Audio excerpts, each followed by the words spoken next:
don't like you. Should be working when you're supposed to be working, and I don't like this. You would think that when they put the programming together that they would think that when you push on the button or flip the switch or say okay or yes or goodbye, that it would do the thing that it was intended to do the first time and it would not give you this crap where it does not work. But of course, in our lives of high technology, this thing is a pipe dream. And it's something that we cannot attain 100% of the time. In other words, it's effing crap. It's all effed up is what it is. Everything is It's all crap. I'm sorry we're late, crap. chat room. I gotta go and just wanting to punch something. It's not working. Technology is crap. Technology is crap. It is crap.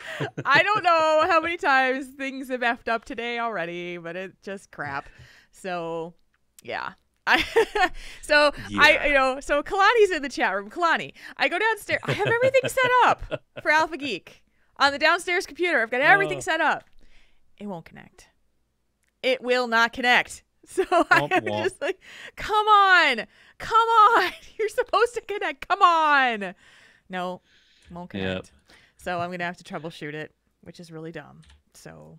Yeah, when you said you'd be back in 30 seconds and it was like 2 or 3 minutes, it's like, no, something's wrong. Something's not working right, is it? No. Hey. It's not working. Hey, why are you not working?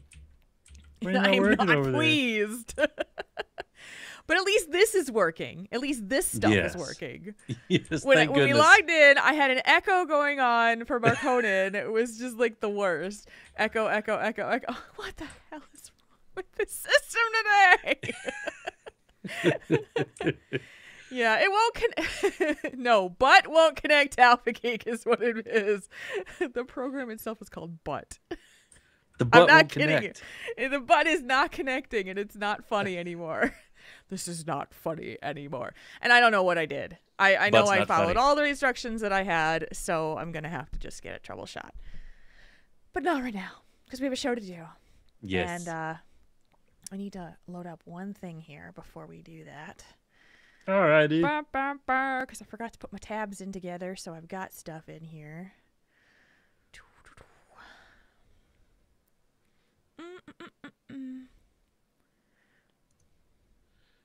They started with the new patch. You've got these followers you can get that are treasure hunters that give you double the gold. Yes. On my monk, I have my character that has treasure hunter is Kimba Quickwidget. She's a gnome rogue with that Darth Vader looking mask on, or looks like Shredder from Ninja Turtles. Yes. It's so cute. She's just like this little ball of death. And she's like, I'm going to go get your money, boss. And I was like, yes, you are. That's cute. Yes, you are. Yes, you are. I think both of my paladin and my monk, they're both gnomes. Aww. So I guess we're money makers. We're rolling. I love it. All right, let's do this. We are live. Twitch.tv/Tauren Think Tank. Boom. Sent out. It is done. Tweeted. The deets be tweeted. It is done. All right. I'm calm. I am not stressed. I am not freaking out by the fact that things are not working the way it should be. But right now, the stream is up, and we are here, and nothing blew up. So... Yeah. Nothing is blown up. No. Nothing is blown up. We are okay. So how are you, Marconin? Oh, I'm doing all right. Yeah.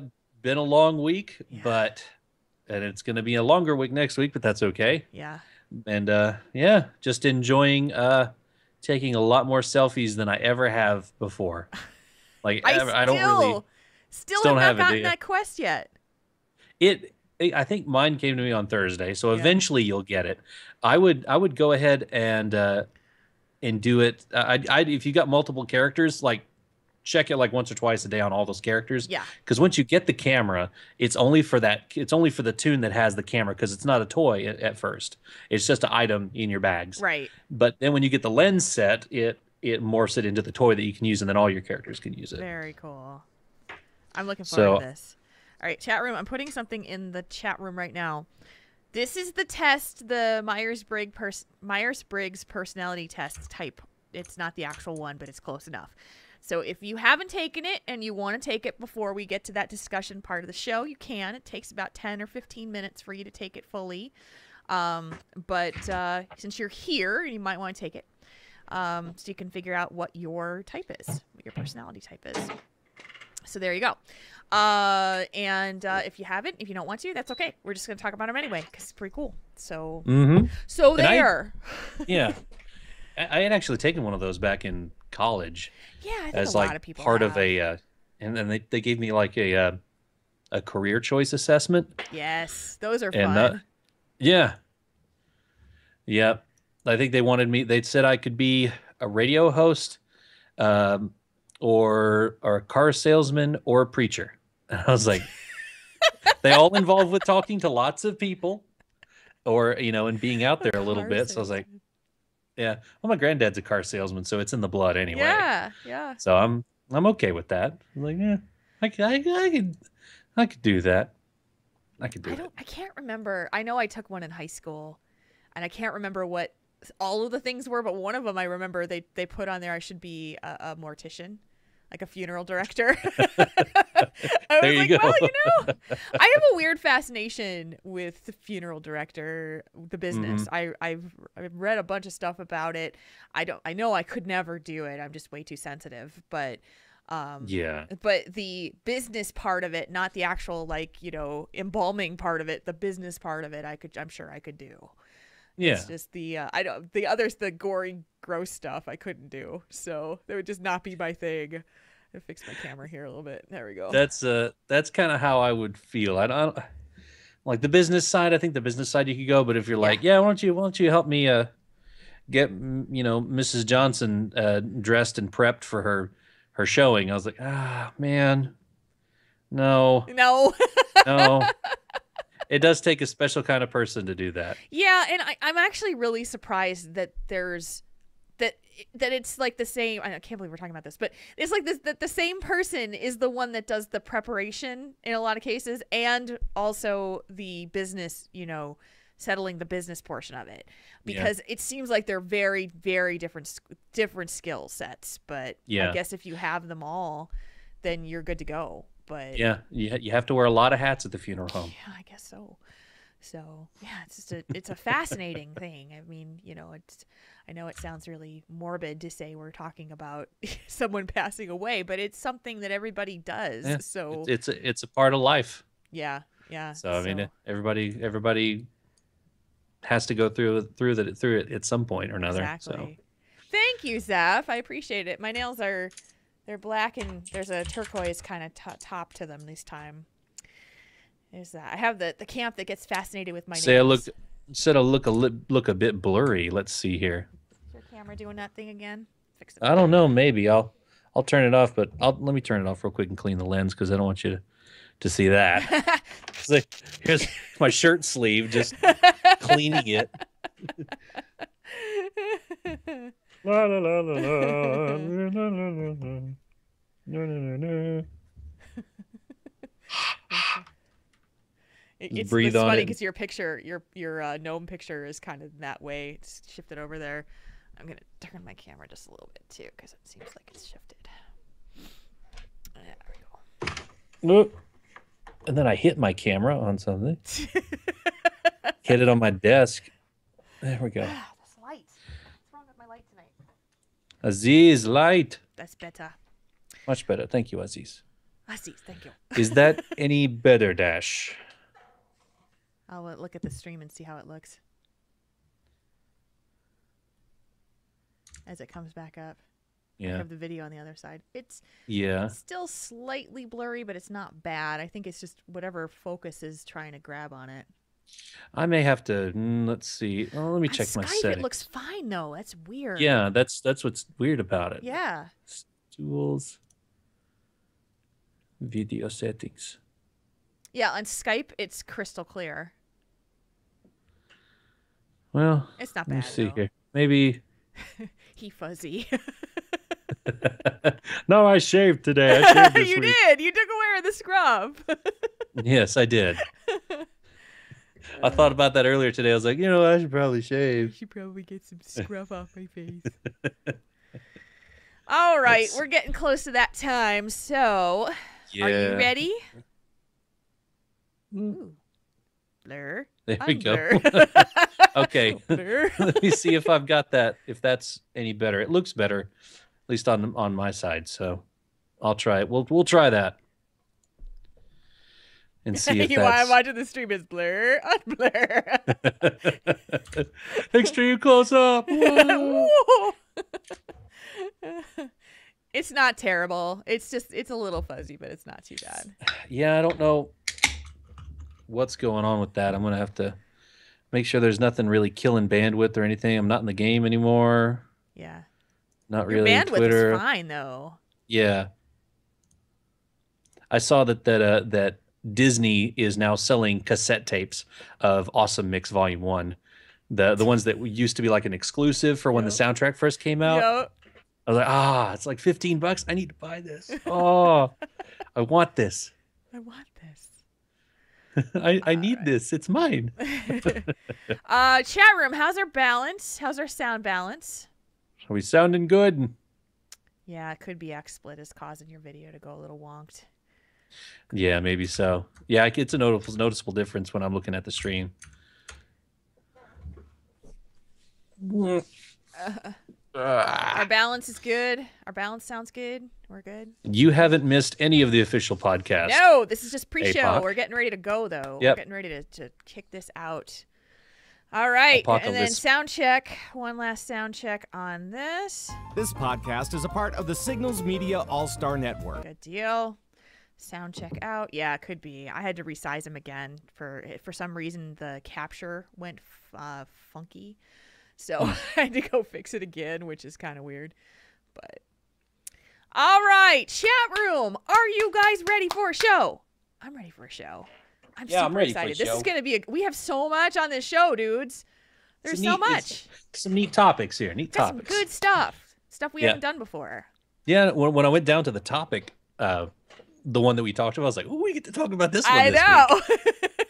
This is gonna be great. I'm so excited. And by the way, chat room, we have room for questions. So if you are thinking about stuff, if something's in the back of your mind, let us know, because we could use some questions for next week, for the week after.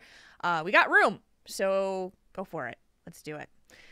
All right, everybody's ready? You're ready? Chat room's ready? And I'm ready. So we shall go in 3, 2, 1. I don't know what's going on with my voice.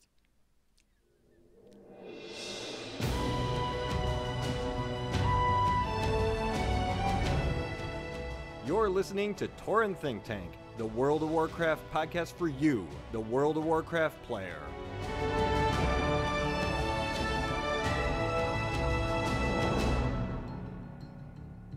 Welcome to episode 136 of Tauren Think Tank. It is Saturday, February 28th of 2015. It's the last day of February. Where the heck did this month go? I don't know, but we're here. I'm Jules, and with me, making a really goofy face, and I'm trying not to laugh at him, is my friend Marconin. Hi, Marconin. When do I not have a goofy face on, Jules? That's true. I don't know what's gotten into me tonight, but I am like counting down the show. I had like the weird voice going. I'm like, what is wrong with my voice?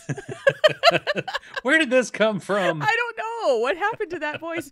Usually you're the one that's coming out with the random voices. And I know. I guess you're just channeling a little bit of it tonight. I might be. I don't understand. But hey, it makes for an amusing intro. And Marconin almost busted over the intro music. I did have to mute my mic during the intro, or else you would have heard me laugh. I don't mind that at all. I think it's awesome. So how are you, my friend? How was your week? Week wasn't bad. We had a little bit of snow and ice again this week, but it wasn't really too much to write home about. I was able to go to work every day. Yeah. Well, one day we did the store did close early. They closed at like 4:30 in the afternoon one day. So yep. I was gonna stay till 5, but they were like, "You can stay till 5 if you want to, but you'll be outside." So I was like, "Okay, I'll just go home at 4:30 then." So, I'll leave half hour early. Sure, I'll do that. But yeah, it's going good, and starting tonight, I get to switch back over to third shift for a little while for the foreseeable future. at least for the next month and a half or so. Are That's you as far traveling ahead as outside of Alabama? Well, not even going to Alabama at all. I don't live in Alabama. Why am I saying Alabama? Can I just rewind? Are you traveling outside of Arkansas? Yeah. I swear I don't know what's gotten into me tonight. I swear, but this should make it a very interesting podcast. We're sorry. already off to a magical start. Well, magical is a word for it. I could be that Jules is adult, but Don't. That's gonna be the name of the episode. Don't. Jules is adult. Yes. So you'll be traveling outside of Arkansas. Not until when is it? Not until the end of April. So I will be within a few hours of the house, of the home location. So I should be able to record in my mock studio until at least then, at least until May. So it's going to be all right. We're doing like small one night projects in different cities. So I'll be in a different city every night for the most part, with a lot of driving, but it's the nature of the game. I've been doing it for 5 years, so I'm used to it. But. I still don't know how you do it, but it's pretty amazing that you do it because the pay, having a paycheck helps. That's a good motivator. It most definitely does. But yeah, as far as in-game stuff, yeah, I have a confession. Okay. This is out of the 12 steps of the 12-step program. Isn't it like you have to admit your problem? It's like one of the first ones, right? Yeah. So yeah, it's hard for me to tell you guys that I have kind of an addiction to selfies and WoW. I can't say. It's okay. It's okay. Okay, I feel better about it. Yes, I've been taking a lot of WoW selfies. I have not been tweeting all of them, but I have been taking a fair share of them. the selfies that you take now, you already took amazing screenshots before the selfie camera came out. So I gotta say, your selfies are amazing, and I am jealous. I don't have the selfie camera yet, so I don't even know how it works. It's pretty cool because you'll get it. There's a you will get it eventually. It's completely RNG. Some people got it the first day. I didn't get it till like the day before yesterday. Yeah. So I hit the ground running as soon as the garrison was complete. Or the garrison mission was complete, and I had it. So it's a 4-hour mission. You get it, and it's 100%. Mm-hmm. So you'll get it, and then it sits in your inventory, just the regular selfie camera, and you can only use it on the tune that you get that you actually get the item on, right? Which is kind of unfortunate. No, it's not. But eventually, you'll get the lens upgrade garrison mission, which is another 4-hour one. You click that on there, use it, turns it into a toy. You learn the toy, and then it's account bound. And I double checked that because I went on to a couple of my characters. Like I think I went on my troll mage and took a couple of selfies on him just to make sure that it was account bound. So it was. And so, yeah, I've been taking a lot of those WoW selfies, and I had a lot of heirlooms to begin with. So I went through all my characters and logged on. So I got all my heirlooms together, and I had enough to get the heirloom mount. So I'm now 8 mounts away from the Fellfire Hawk. That's amazing, dude. That is awesome. It wasn't a hard one to get because I spent all the money and justice points, whatever, back in the day to get all the heirlooms. But the good thing is that now I don't have to. Nobody has to hunt for them anymore. Gosh. You just log into all your tunes and you got them. That's probably one of the main reasons why I had the add-on Altaholic, was for me to be able to keep track of who had my heirlooms because I couldn't remember. Yeah, I know a lot of people probably did that because it was very frustrating to try and find a character, and then you try and delete like a lobby that you never used, and you're like, oh, you can't do that. You got mail and heirlooms on you. Oh, well, that's where they are. It took me a couple hours once to find my plate DPS or my plate tanking heirlooms once, and they were on some random level 5 undead warrior that I had, and I'd forgotten about her. Oh, jeez. So the achievement for getting the mount is 35 heirlooms. Is that right? 35 heirlooms, and there's like 76, I think, 70 something total in the game. So you got to get half of them. So it's not too bad, especially if you got a lot of them back in the day. You want to know how many I have? Like 1 or 2? More than that, but not that much. Oh, Lord. I went through all the characters that I would have thought had these things. I logged on every single one of them. 15. 15. You got some here's work to why. do. Because I only play healers. So all I need is I need the leather, the cloth, and the plate healing pieces. That's all I have. And I couldn't believe that I was like, there's Kane, there's you. You guys are logging in, pulling in. You're like, oh, I got the bout. And I'm like, yeah. Because you have DPS sets and you have multiple DPS sets and different and tank and all those. I felt very lame. Oh, that's okay. You can join the Cool Kids Club. You just got to buy 20 heirlooms. I know. So, yeah. Dash Aminator asked in the chat room, never rolled a shaman healer. I did, but you start out as a shaman, you're playing with leather. And then you flip to male. And so I just wound up keeping the leather on because I didn't have the ability to get the male ones. So that's how I did it.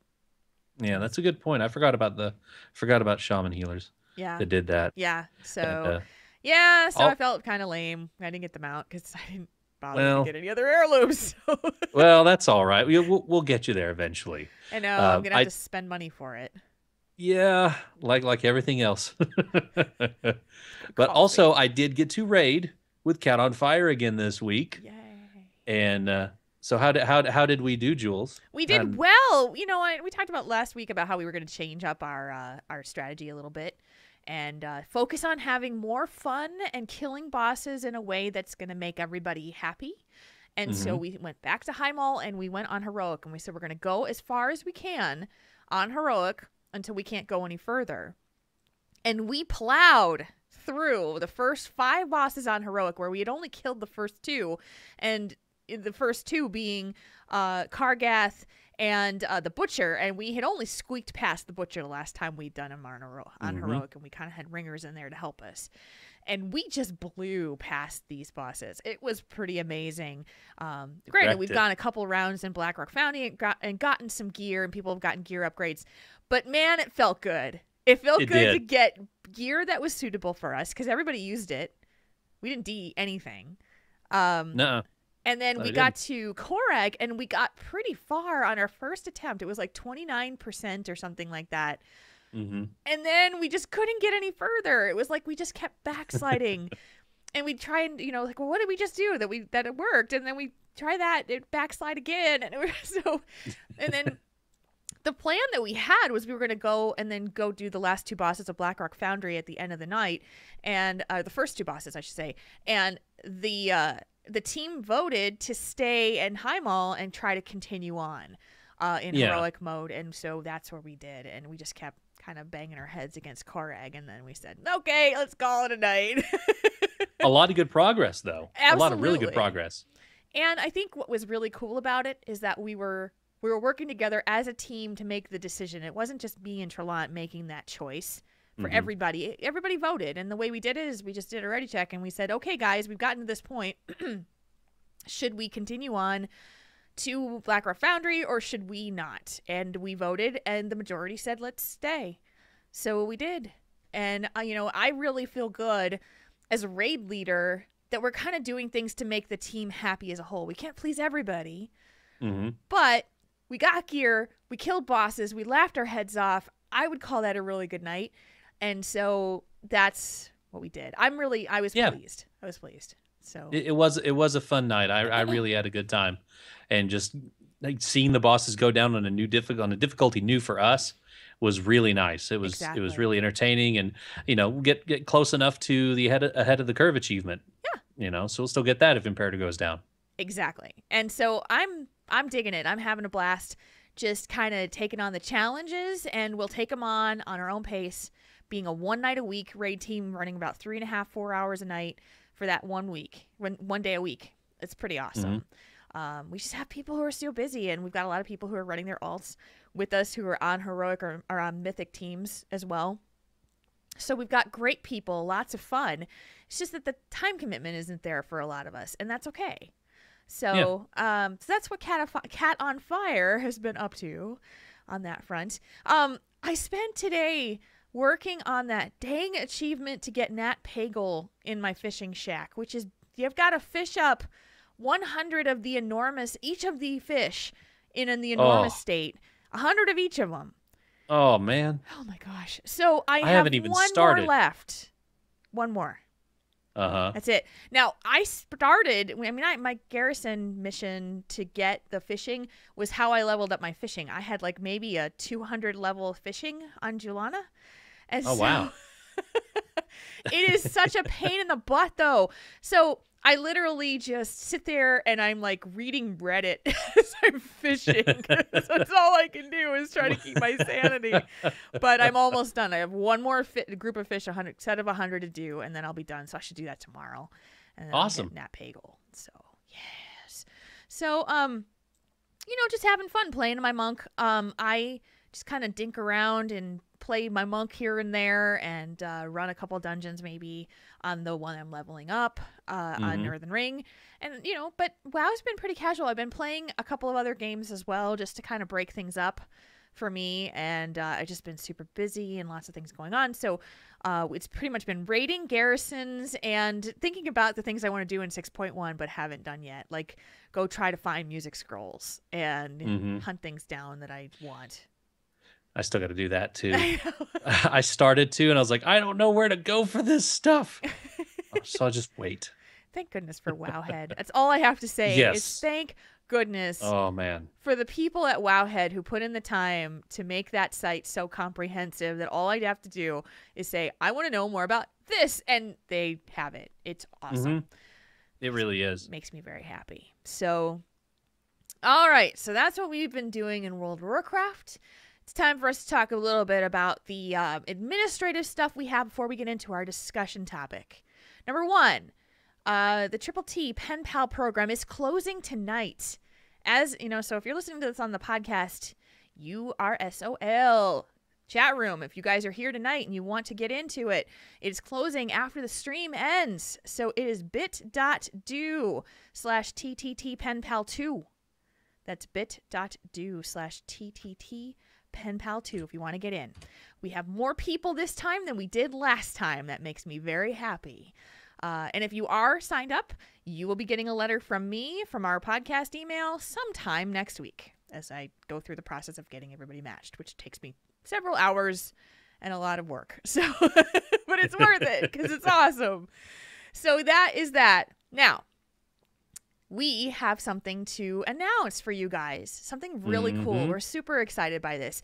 We have a contest, and it's for everybody, which is awesome.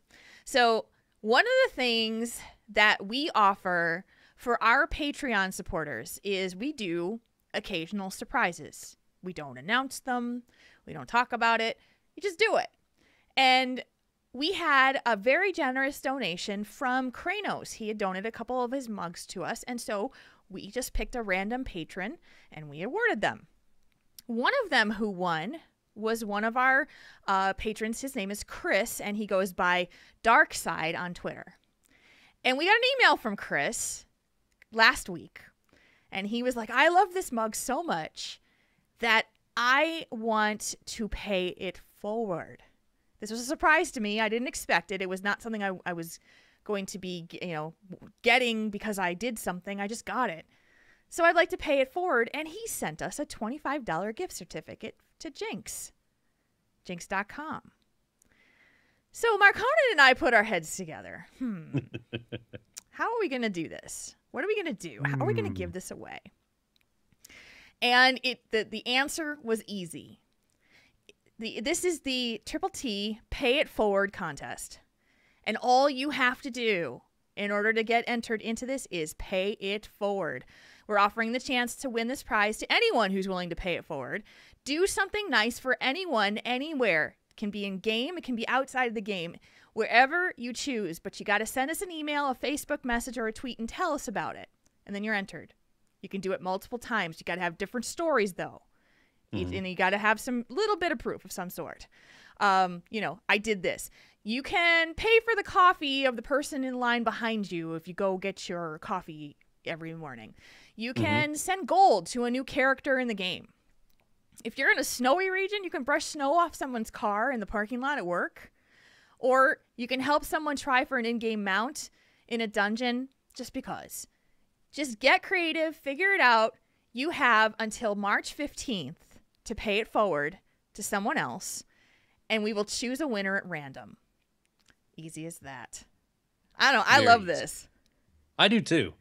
Because, the other day, it's like I've been a week and a half, but I was in line getting breakfast, and the lady in front of me paid for my breakfast. We were literally talking about this. It was that day. Yes. It was that same day. We got the letter, and Marconin and I said, we got to do something. And he says, and he's like, guess what? Somebody paid for my breakfast when I was, going out today. Awesome, awesome stuff. Mm-hmm. And then I just pay for the person behind me just to keep it going. Right. You know? And a lot of that is like a pay it forward chain. A lot of people do that and Yeah. I think it's great. So if you guys are going to tweet about this, please use the hashtag #T pay it forward. We want to promote this. It's a good thing. Not only do you get entered into a contest, but you do something nice for somebody else. That is exactly what we're about here. So we thought this was really fitting. Go ahead. Sorry. And it kind of puts the ideas at the forefront of your mind, because when we're busy and we don't think about it, sometimes you kind of wall off everyone else around you. If you're, you got a lot of stresses going on in your life, and sometimes you don't take the time to think about other people, and it's not anything, bad against you. It happens to me. It happens to Jules, happened to everybody. But sometimes, it gives you a chance to, if you think about it, just to slow down and really appreciate other people and do nice things for other people for no other, we're going to give you a prize, but this is really to get you thinking about doing something for somebody, even when you're not getting a contest, even if you're not going to potentially get a prize. Just do it because it's the right and the nice thing to do. And that's what we really want to encourage, to kind of bring everybody up. Well, and Chris is doing this because he wanted to pay it forward. So we're the catalyst to be able to do that. And we thought, what better way to get that opportunity to win that prize by doing the same thing that he did. So there you go. We love you guys. We want you to have cool things, and we want you to do nice things for other people. So it's the T Pay It Forward contest beginning tonight, which is February 28th, and it ends on March 15th. So you have about 2.5 weeks or so to make this happen. So make it happen.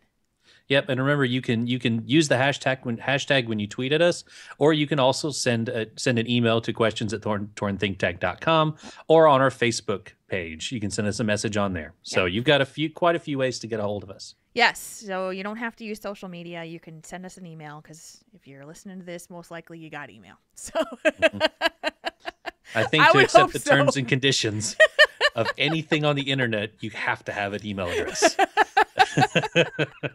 Makes me laugh to think about those that still don't have email. I mean, obviously, if you're in a third world country, most likely the internet may not be as prominent as it is here. But the fact of not having an email address, when I think about a 12-year-old that I have in my house, and she's had an email since she was 11. So oh goodness, they start young.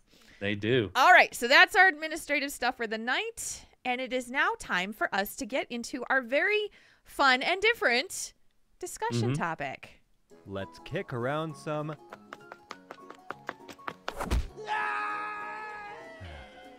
ideas, not gnomes. And there goes that poor gnome again. Okay. Every week it's the same thing. Every week, that poor gnome. Okay, so if you follow us on social media, then you've heard us talking about the discussion topic for this week. We did a little bit of pre-prep, which is something we don't normally do, but we thought it would be good, especially for our chat room, to be here to talk about this part. We are going to discuss Myers-Briggs personality profiles. What? Oh? What's this? So I've had a lot of experience with this with my studies in psychology, but I also know that a lot of folks have not had experience with it. And so I think it'll be a cool discussion. We'll kind of keep it at the top level of what it is, and then we'll get into the more meaty parts of it, which is what it means. So Myers-Briggs personality profile. It's called the Myers-Briggs type indicator type thing, and it was made by Isabel Myers-Briggs and her mother Catherine Briggs. They're looking at there's 4 different points of differentiation for each person's personality, and so in between those 4, there's 2 opposite personality type. So you're talking about a profile that makes them all up, and then the personality types, which are the individual ones. So we'll go through that. The first one, the first personality type, is what your favorite world to live in is. Extroversion or introversion? Do you prefer to focus on the outer world or on your own inner world? Either an E or an I. And a lot of people are familiar with this term, being an extrovert or an introvert. Yes. It's the same kind of thing. Exactly the same kind of thing. So that is the first indicator that the type is E or I. The second one is information. Do you prefer to focus on the basic information you take in, or do you prefer to interpret and add meaning? And the 2 personality profiles is either S for sensing or N for intuition, S or N. The third point is on your decision making. When making decisions, do you first prefer to look at logic and consistency, or first look at the people and special circumstances? This is called thinking, T, or feeling, F. Thinking and feeling. And the final one is on structure. When you deal with the outside world, do you prefer to get things decided, or do you prefer to stay open and to new information and options? This is either judging, J, or perceiving, P. So those are the 8 different points in there. And then the combination turns into your personality profile. And it makes a lot of different options. There's a lot of different combinations that go with this. When you look at it, it is now 16 different personality profiles that you turn into. So now Marconin and I, of course, did this. And when we took this through, it was hysterical because I tried to sit there and think, well, what would Marconin be? Because I knew what I was. And it was pretty amazing. He and I are off by only 1 letter. And it is the first one. Mm-hmm. So I am the introvert and Marconin is the extrovert. Yeah. And that makes me, that's awesome that it is. So I am an INTJ. Sorry, INTJ. INFJ. FJ, sorry. I am an INFJ. Sorry, I'm looking at the wrong thing. And Marconin is an ENFJ. So these are really an interesting combination of personality types, but we're off by 1 letter. Yep. And that is different. That makes the whole difference. So when you take this test, then it tells you can go into it, you can click on what your type is, and it tells you all these things that, of course, falls into your personality. So when you read this, were you surprised that you turned out to be an extrovert? I was, because sometimes, I kind of go back and forth. There's times that I want to be extroverted, but there's also times that I want to stay home. I want to do my own thing, get away from people. And it kind of reflected it in the specifics of mine. I was slightly extroverted, I think by like 1 or 2% over the introvert. Right. So it was a very close race in mine between introvert and extrovert. But like I was telling you when we were talking about this earlier this week, is like when it comes to like BlizzCon or going out with friends, I was like, yes, I want to be with my friends. Let's go do stuff. And that's the special occasion, as being out and about and doing stuff. But on just a normal Friday night or Saturday night, if I'm not going to the movies, I just want to stay in and watch TV or play video games or something. So I was surprised by the extrovert part of it, but I can understand it because I like to do both. Right. And that's why it was kind of a close race between those two for me. What I had to also think about was that you look at each individual personality type in their dichotomy, but you also have to look at it more as the whole picture, all four of them and how they combine together. So let me read you the differences between Marconin and I, with one letter difference of him being the extrovert and me being the introvert, and see if you guys agree. And this comes directly from Myers-Briggs.org. This is their website. So this is me. INFJ seeks meaning and connection in ideas, relationships, and material possessions. Wants to understand what motivates people and is insightful about others. Conscientious and committed to their firm values. Develop a clear vision about how to best serve the common good. Organized and decisive in implementing their vision. Now that's me. Here's Marconin. Warm, empathetic, responsive, and responsible. Highly attuned to the emotions, needs, and motivations of others. Find potential in everyone. Want to help others fulfill their potential. May act as catalysts for individual and group growth. Loyal, responsive to praise and criticism. Sociable, facilitate others in a group, and provide inspiring leadership. What's amazing about that is that with the one letter difference, there were similarities, but definitely strengths in different areas. And I thought yours is like spot on. Yours is pretty good too. Like especially with close too. Yeah, it was really close. Yeah. I mean, it just sounds like it sounds like you on paper. It sounds like me on paper. Yeah. It's pretty crazy. It's a little freaky. It's like a really good tarot reading or something. And Draven Dresden is going in there, and he is pulling up fictional INTJs, which is what he is. Gandalf the Grey, Hannibal Lecter, Silence of the Lambs.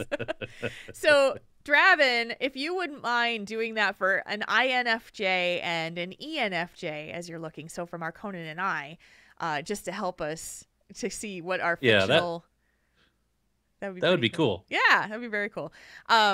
So there's... If you go and you take the test that we had linked through our social media, the website that we found is called humanmetrics.com. And if you take the test that says Young Myers-Briggs Personality Profile, it will give you the test that you can take for free. Normally when Myers-Briggs, you can take it's a very lengthy test. You do pay for it. But there are some kind of knockoffs out there, and we found this one, and it's really, really good.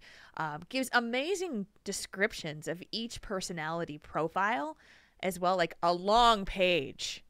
And but this is not necessarily, oh, look at how we are. This is more about how do you find the best ways to communicate with others who don't share your personality profile. Mm-hmm. Because I think as you do this, as you take these, I've done this multiple times in different scenarios. There's another one out there called DISC, D-I-S-C. And I took that recently a couple months ago for my job. And all of us took it at our job. And you just try to understand better what each person has, what their personality, it's just a different look at it. There's a bunch of others out there as well. But Myers-Briggs and DISC those are the two that most people will probably recognize. Excuse me. I've got a cold coming on, so I've got a little bit of just stuff in my nose. I hate it. So anyway, when you start looking at these different parts of people and the personality profiles, what are the things that, like, does this make you more aware of other people, Marconin, and how they communicate? It does, because to effectively interact with anybody else, one of the good ways is not only knowing your strengths and weaknesses, but knowing theirs as well, knowing how they communicate, how they perceive the world, how they think about things, gets you on a better footing to, kind of translate your instructions or how you think. It's like a translator. You'll understand how they think, so you can maybe adjust it, maybe change your way of thinking and deliver it to them that way, so that they can understand. Yes. And it comes across a little bit easier, because there's some people at work that I talk to at times, and we're just not on the same brainwave level at all. Yeah. And when you try to talk to them in a certain way, it's like talking to static on a television. You're just not getting anything through. And so you've got to be able to tune yourself into a line of reasoning and thinking and speaking to get to them. So it's pretty much, it's a good tool, knowing these and being more aware of how people are and how they think and feel, or Well, don't think think and feel. about each of these personality types they're opposite of each other. When you talk about introversion, extroversion, thinking or feeling, sensing or intuition, they are the opposites of each other. And so let's say that I know folks who are strong in the T, so that's the thinking, where they prefer to look at logic and consistency when making decisions before kind of looking at the special circumstances or the people that are involved. So that's literally like the rule says that if you don't show up to work on time, then you will be fired. And because if you don't show up at work on time for 3 different times in a row, then you will be fired. That's a thinker who's going to say, that is the rule. This is how it goes. A feeler is going to say, but you know what? That's Marconin we're talking about. And I know he had some really tough stuff going on, and his car broke down that one day. He couldn't help it. It wasn't his fault. It was a bad day for him, and I know that he really wanted to be here. That's the feeler who's talking and saying, I want to take into account the person. He's been such a great employee. How could you not give him another chance to get that, to keep his job? Whereas a thinker would be saying, I'm sorry, these are the rules. This is the logic behind it. We have a rule, and therefore it is to be followed. So think about it from those perspectives. Have you met somebody like that? I know I have. Oh yeah, absolutely. I've met both of them. Yes, in almost an identical situation to the example you gave, because we recently had that happen at work. Yes, and did it not frustrate the hell out of you? It did frustrate me, but at at one point you got to say, well, how that it came down to the employee not contacting. If he would have called, then he would, because in the end, the standard operating procedure is the standard operating procedure. It's something people way above my pay grade are calling the shots there. So it's out of it. I'm not a manager, so it's not even in my hands to begin with. But even for my boss, he's like, my hands are tied, man. It's that's the rule on paper, and that's what the guy that's cutting my check is saying to do. Yeah. So it's, when you get to that point, it is frustrating. I mean, it was frustrating for me because, I was like, the guy is a really good worker. Yeah. And it's a tragic situation that you'd have just called and said you couldn't make it, then you wouldn't be gone. But, that falls onto him in a way, and not being proactive. Yeah. So, I was sympathetic for a long ways, but to a point I was like, yeah, you just, you got to take your own responsibility too. And it sucks. Yeah. But there are going to be the personality types that are going to not necessarily take that into account, the personal part of it. It is just going absolutely to be, this is how it is, and that. And I'm generalizing very, very heavily for someone who is heavier on the thinker. But I know you've met people like this. I know you've all met people like this. Let's think about the judging versus perceiving. In dealing with the outside world, do you prefer to get things decided, or do you prefer to stay open to new information and options? We are both judgers. We are both the judging J, which is make a decision, get it done. And, let's get this done because we need that closure. When you've got someone who's the perceiver, who's going to be out there and saying, well, I'm not quite sure yet. I'm not ready to make that decision, because you don't know what might come around the corner, and you don't know what might turn around here and give that. And I find that sometimes super frustrating, because I just want to go. When a decision is made, I want to go and I want to implement it and I want to get it done. And so someone who is sitting there kind of waffling and saying, well, I'm not sure, maybe we should consider this part. I'm like, no. Let's just go. We made the decision. Let's go. And so and that can cause major frustration when you're dealing with people too. And it happens with all 4 of the categories that this falls under.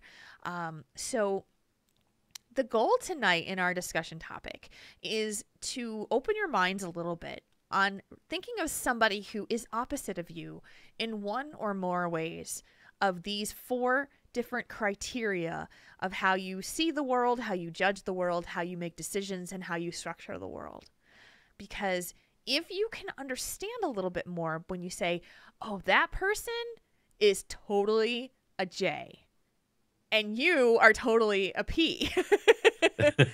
Sounds like you're trying to say a bad word. I know it does. That person over there, that he's not a T, he's an F. But you know, I think about this when they're like, so let's say I run across somebody that I just do not like. And it happens. I mean, I know it's surprising to everybody, but it happens. When I run into people who I don't like, I find because they're opposite of me, or I don't like how they handle things, or how they do things, or you know, there could be a lot of different reasons why I may not like somebody. But I always try to think about, why is that? Why is it that this person annoys me? Why is it that I get frustrated when I talk to them? And it's a lot easier if you're thinking about social media and you don't want to deal with that person following you anymore. You don't want to follow them and you don't want to deal with it. You can literally just say, I'm done. But when you talk about the workplace or a family member or somebody who you kind of have to deal with, and you go, you know, so Cousin Joe, who you go see every Easter and Christmas and whatever holidays are, that drives you up a wall because he's pretty much just poking at every button you have. Why is Cousin Joe poking at those buttons on you? What is different? What is it that's not going to be the same as your personality profile? And maybe getting it there. Draven Dresden in the chat room said, because they're an annoying person, Jules. And that is not what I'm getting at. Fail. Big F on you. That's feeling. F is feeling. But it is feeling, you're right. But what I'm getting at is that I'm not saying you got to be friends with everybody and you got to like everybody, because that is unrealistic and it is not something that I would promote. You're not going to get along with everybody. But you do, I think it behooves you to think about what the things are that make you different from somebody else, so that you understand, if you have to work with this person, if you have to interact with this person, how can you make it easier? How can you make it more palatable? If you have somebody on your raid team that drives you up a wall, you're going to have to choose, are you going to continue to stay on this raid team and raid with this person, or are you going to leave? And if you decide to stay, how do you deal with this person? What are the differences? Yeah. So I've been going on and on and on. What are your thoughts about when you did this? Anything? Add your stuff here. Well, a lot of it, you know, I took my time when I took this test, because I really wanted to try and make it as accurate as possible. Yeah. And a lot of I could tell where the questions were getting redundant in what they were trying to figure out about me.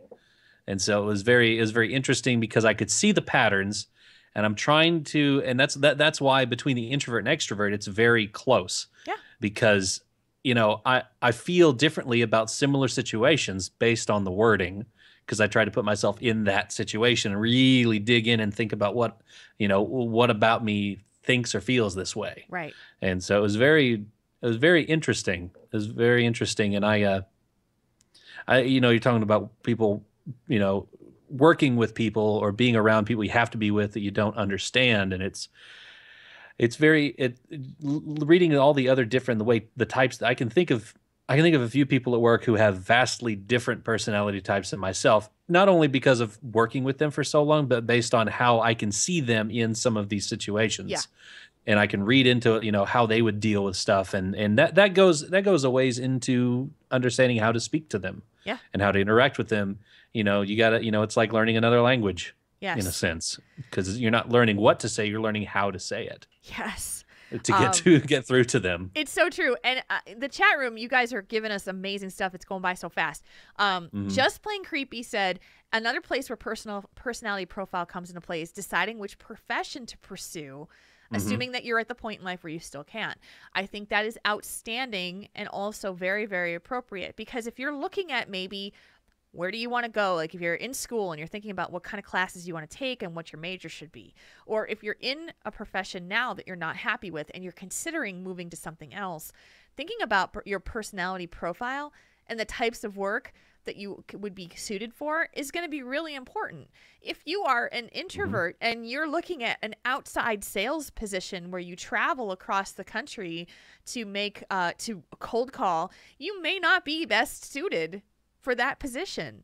It may not make you happy. It may be something that you're going to struggle with because it's not inherently how you like to see the world. So that's a great one.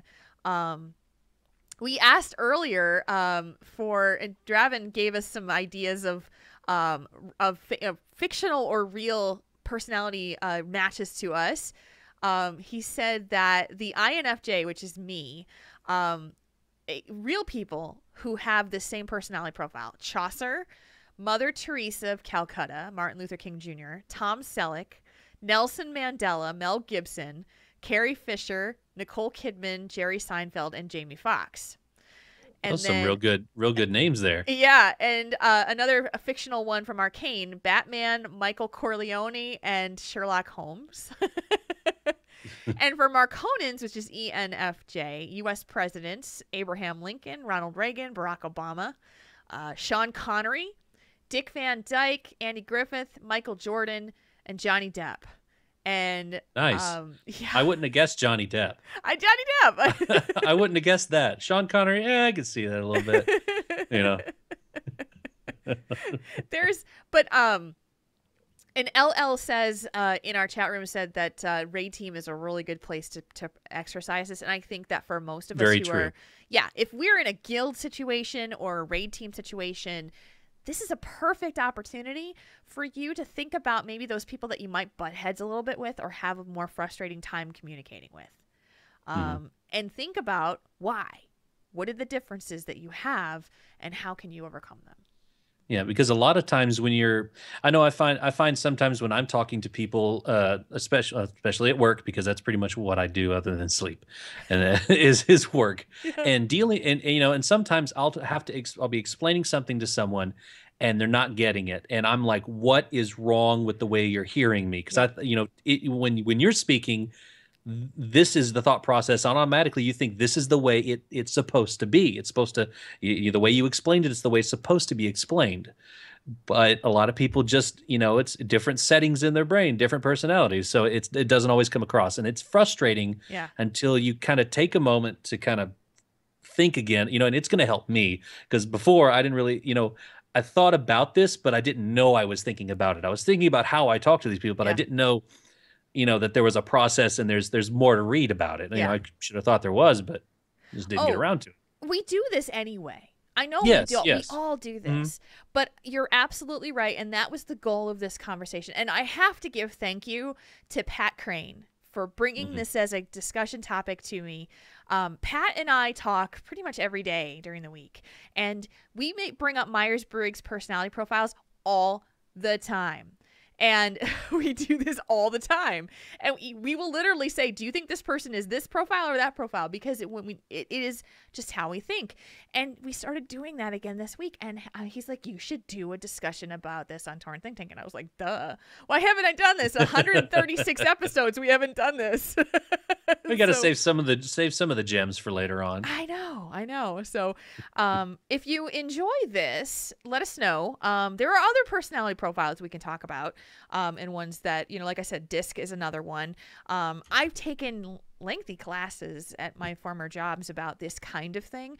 It's really helpful for people who are in leadership roles, management, grade leadership, guild leadership, because if you're dealing with multiple personality types, you really have to think about how you communicate, the way you like to be spoken to, and then how the other person is interpreting what you say and how you say it. Otherwise you could be in a position with the blue and black dress or the white and gold dress. Oh my God. That stupid crap from this week. And if that does not blow your mind, think about that when you talk about communicating with people. Because people will argue to their death that it was blue and black or white and gold. And that is how they see it That is how they see it. So think about how they think it. Think about how they think it. Yeah. I hated that whole thing about the dress, but it made me think about this. Uh-huh. Yeah. So I know color my friend was is the like, I dress? can't believe you talked about the dress. What color was it there, Jules? It's black and blue. Thank you. It was black and blue. You would not believe how many of I watch a lot of science-y educational channels on YouTube, and almost every one of them made like a really quick video this week about why people are seeing it in different colors. Yeah. You know, and I was like, well, I can understand why someone could think it that way, but oh man, I like 3 people text me that day like, hey, can you tell me what color this dress is? Like, I don't care. Like, Leave me alone. It's all over the internet. I don't care. Leave me alone. That was a heck of a day, wasn't it? That was me. And Arcade just dude, put it in there, which sums up the whole day. I wanted to turn the internet off that day, but he said dress actually was all about ethics and llama chasing. Yes, that was a heck of a day. Dresses, llamas, and net neutrality all in one day. Oh my gosh, what a day. I really did want to turn the internet off that day, though. I was so tired of everything llama, dress, and net neutrality. I'm like, I just want to go to bed. Oh man, that was something else. It will go down in infamy on that one. So anyway, I hope you've enjoyed this brief overview. If you want to take a look and learn more about Myers-Briggs personality profiles, you can go to Myers-Briggs. It's spelled MYERSBRIGGS.org. Myers-Briggs.org. Great information, great descriptions of each of the personality profiles.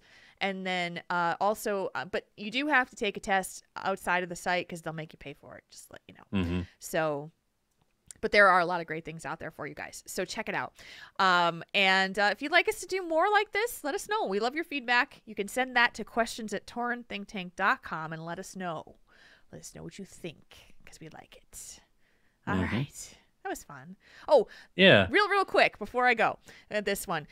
The N personality profile, the personality type, the N, which is the intuition. Do you prefer to interpret and add meaning to information that comes in? Is the rarest personality type of all of them at 26.7% of the entire population. Everything else is roughly split even. Marconin and I are both N's. And when you think about receiving rather than focusing on the basic information, or adding meaning and interpreting it, I should say, instead of just kind of taking it in and taking it for what it is, it's pretty perfect for Tauren Think Tank, I would say. Yeah. It's kind of the point. The point of the show, you know? It just kind of made me go, it was one of those data facts that I went, oh, that is super cool. And I didn't want to let that go because I wanted to make sure we talked about it. Mm-hmm. Awesome. All right. So speaking of talking about it, it's time for us to talk about our friends at Doghouse Systems. Yeah. No matter what personality type you've got, no matter what color you think the dress is, the dress will look awesome on the monitor that you're going to get along with your Doghouse system. Isn't that right, Jules? It's absolutely right. And you can turn that color to anything you want it to be, and you can prove yourself right either way. Yep.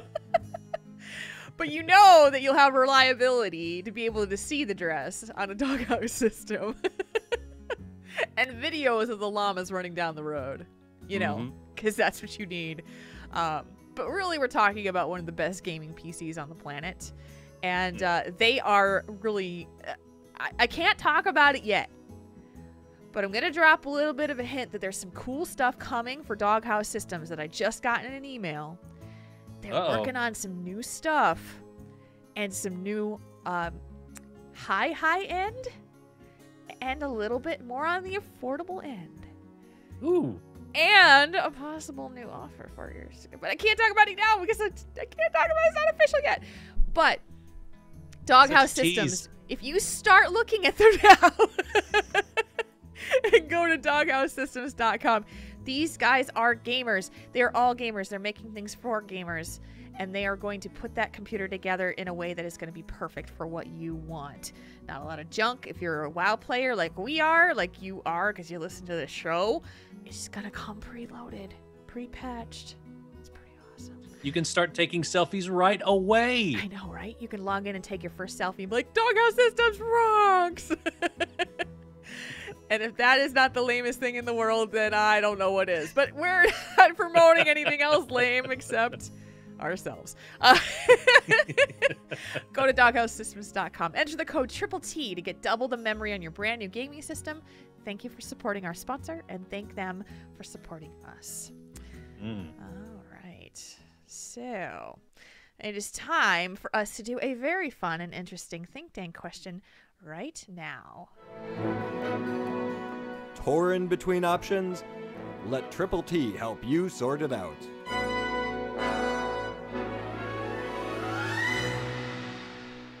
Alrighty, Roo.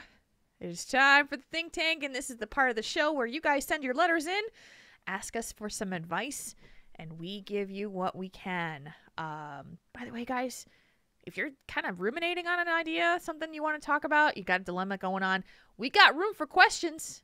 I just looked at our mailbox and went, oh, look at that. We got room. So go ahead and send us something if you got something, because it's the time. This is that time of year where everybody seems to not send us anything. So don't be that guy. Send us your question. Okay. And here's our question for the night.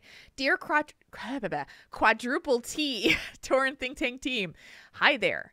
I've been playing this classic, and I've kept contact with some of my guild mates from the good old days, some of which are going on for 7 to 8 years. Recently, I got an odd question from one of them, and I wanted to hear your thoughts on it. This gentleman, who shall remain anonymous, asked me to be his best man in his wedding later on this year. To answer some of the questions that come up, he and I have never met in real life. His wedding is within driving distance. I spent a lot of hours in vent and mumble with both him and his fiancée, and he has my personal number for years and is a friend on Facebook. So far, everyone I've asked about this in-game has said I'd be crazy to accept. Do you have any thoughts about this? I'd love to hear some conversation on this. Your loyal minion, Ursangus. This is an interesting one. It is a very interesting one. And I have to say, this is hard for me. There was no cut and dried answer. I'm like, oh, I know what to say. Like, I know exactly what to say. Because best man is a pretty important role in somebody's marriage, I would say. Wouldn't it? Yeah, more so than, especially for the wedding, it's more so than any of the other groomsmen. Yes. You know, There's it'd be easier for. Yes, there's expectations with the best man. The groomsman is a lot, hey, show up, walk the corresponding bridesmaid down there. Don't fall down. Don't pass out. Don't drink too much the night before so you pass out during the service. Get done, get out. But the best man, usually there's a speech. Yeah. There's, you gotta help with stuff. It's, there's a little bit added on to it. Make sure the groom gets there on time. Yeah. Stuff like that. And isn't the best man also responsible for kind of planning the bachelor party and all that stuff? Yes. Not always, but that's the way it was for mine. Yep. That's the way it was. Yeah, and so there's responsibilities there. There's some pretty hefty ones. There's going to be, probably rehearsal dinner that's involved in that too. The day before, the evening before, and making sure that there's, and let's not make this like he's not asking him to like birth his own child or something like that. Yeah, it's not like, but it is a pretty hefty responsibility, and it is a pretty lofty position for somebody to be asked to be the best man. My question is, why are all these people saying that he'd be crazy to accept? Why? I think, I think it's mostly because they've never met in real life, and they're not, they didn't establish their friendship in the real world, in a sense, because, it's unconventional for someone to ask someone that they've never met in real life to be the best man at their wedding, or the bride's, or the what's the equivalent of the best man? Oh, the matron of honor, or the maid matron of honor. Yes, thank you. Yeah. Yes, the maid of honor. Yeah. I don't really know that I don't personally think it's crazy to ask for that, but it's unconventional because they, usually a person would have real life friends, would have someone else that would be better equipped and more familiar with the groom to to know the groom better than someone might on WoW. You know, like my best man had been he's been one of my best friends my entire time in college. Yeah. So he knows me pretty well. Okay, But devil's yeah, advocate here. sure. Just because they've never laid eyes on each other and actually been in the same physical proximity, they've spent time talking in voice chat many times. He knows his fiance, and so how much weight does it need to have on having hung out and had a beer together several times and just, you know, if I had never met you in person, would it discount our friendship?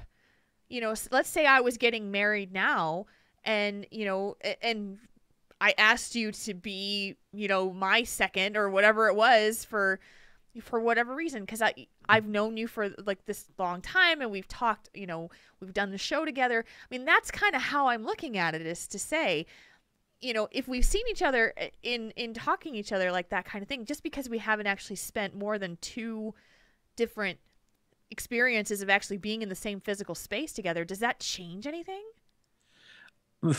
Personally, for me, it wouldn't. But you know, it's just kind of it depends on the person, really.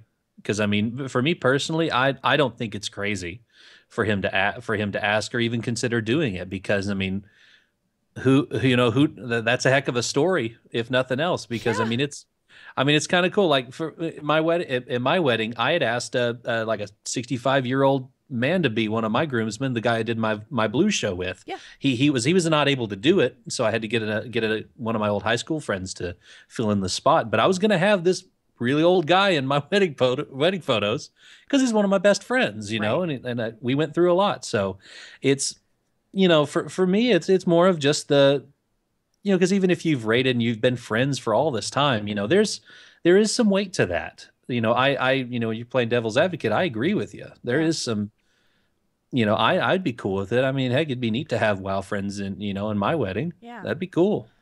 I mean, as we're talking through this, I can see where the hesitation is for Ursangus to say, you know, isn't there somebody else who you've had a longer, closer relationship with than just me? But is it bad that it's not anybody but him? Is it a bad thing? Because when you think about relationships that we've built across the miles in the game, and we talk about this all the time, and you go to BlizzCon and you talk about the people who meet each other for the first time and they've been raiding together for 7-8 years, it's the proximity thing is secondary. It's not about that. It's about the relationships and the fun and the memories and the things that you've built across the miles. So I say that when people say you're crazy to accept, it seems like they're discounting the validity of having a strong and close and bonded relationship with another person just because you haven't met them in person. Mm-hmm. That's kind of the way it comes across. And Arcane says that, you know, the guy's asking for a reason. Clearly the groom feels that he feels at least somewhat strongly about it, or he wouldn't be asking. Yeah. You know, so there's, you know, there's probably a good reason why he, you know, is asking Ursangus to be in his wedding. I mean, he values his friendship, and he you know, he'd be honored to have him there at his wedding because he knows both the bride and the groom. So, I mean, it's and so Draven Dresden is saying, well, the speech thing is a big deal. I think it makes your speech damn easy because you've got something that differentiates your speech of your relationship with this guy and his fiance that's so different, and it's probably going to make everybody in the room kind of look at each other going, whoa, that's kind of weird, because all the people who don't play video games are not going to get it.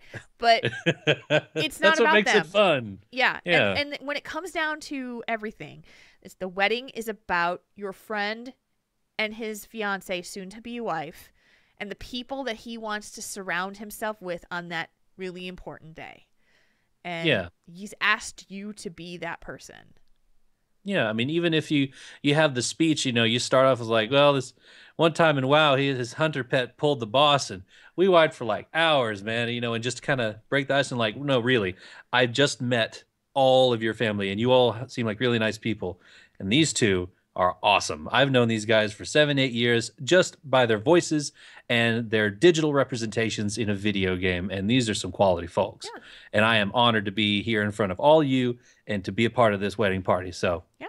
have a great, you can spin that around, and even you can break the ice with some nerdy stuff and then follow it up with a 1-2 punch in the feels. You know, there's ways you can do it. You can finagle a really meaningful speech, and it's just a little speech. Oh, That's it all is. And honestly, I think that's the least about it. It's just more about you being involved to make sure that this guy has, the best day that he can. And I also think that it's, in the chat room, Kalani made the good point, and others did too, is that you should communicate with him to get a chance to talk to him and find out what his expectations of you are.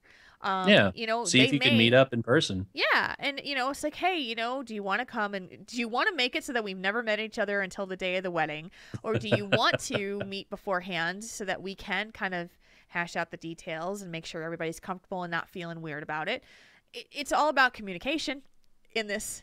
It's really communicating because this is his day.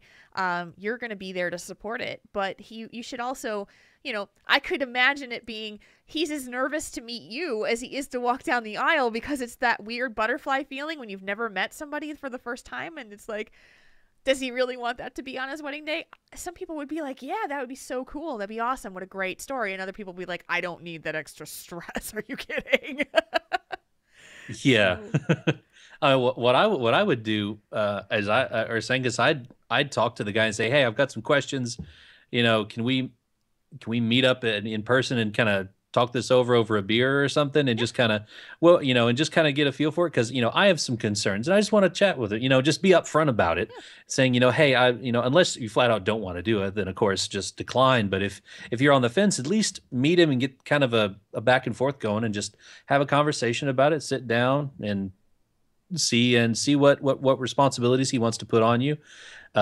Whatever, if you're comfortable with that, just figure it out from there. Make an educated decision. Yeah. is the best way to put it, I think, is just to get more information and then see how you feel after you talk to him. Yeah. It's funny because I think about this, like my sister, I have a younger sister. We're not very close. We just have zero in common. And, we love each other, but we couldn't be more opposite of each other. And several years ago, she was going to be getting married. Unfortunately, the wedding didn't happen. She called it off because of reasons. But she asked me to be her matron of honor, which I found to be very odd because, she's my sister and I totally get the whole family thing, but we have zero in common. We talk several times a year, see each other when I go home, how's it been going? But we don't have a strong relationship. And I know she has girlfriends who were totally much closer to her. And I would have been fully expecting for her to ask them to be, one of them to be their maid or matron of honor. I was like expecting it. So when she asked me, I was like, what? And honestly, I felt a little weird about it, like wanting to say to her, isn't there somebody else that you would want to have this role? Because I live halfway across the country. She lives in New Jersey. I live in Wisconsin. How is this going to work? I can't really plan a party for you real easily. Yeah. For a shower or a bachelorette party, it was going to be tough. And as it turned out, the wedding didn't happen. And she said, well, no, my friends, they're my bridesmaids and they'll do that. And I'm like, well, why? Well, I guess that way, maybe that reason is because she doesn't want to pick a best friend out of a group of friends. Maybe. Put them all on equal footing. You're like, well, I'm going to have my sister be my matron of honor because you guys are all my friends. How can I pick one? That's kind of me too. That's because there could be some drama with that. Exactly. Over the position you are in that hierarchy for that one day. Yeah, but I was just like, I couldn't understand it. I still don't, but I could understand if Ursango's is thinking, maybe I would be more comfortable being a groomsman than to be put in the best man position. If that's the case, then you should be honest about that. Absolutely, absolutely. I had it a little bit more different because it was my sister and it was a family member, and I'm like, I don't know if I can say this to you. Like, your choice of me being your matron of honor is kind of weird for me, but and then that wedding didn't happen anyway. So, okay. Crisis averted. Well, kind of. I still had to buy the dress, and then she called the wedding off, and the dress is like, literally, I got the call the day after she called the wedding off saying, your dress is in. Oh, great. Oh, Can't so return do you it. still?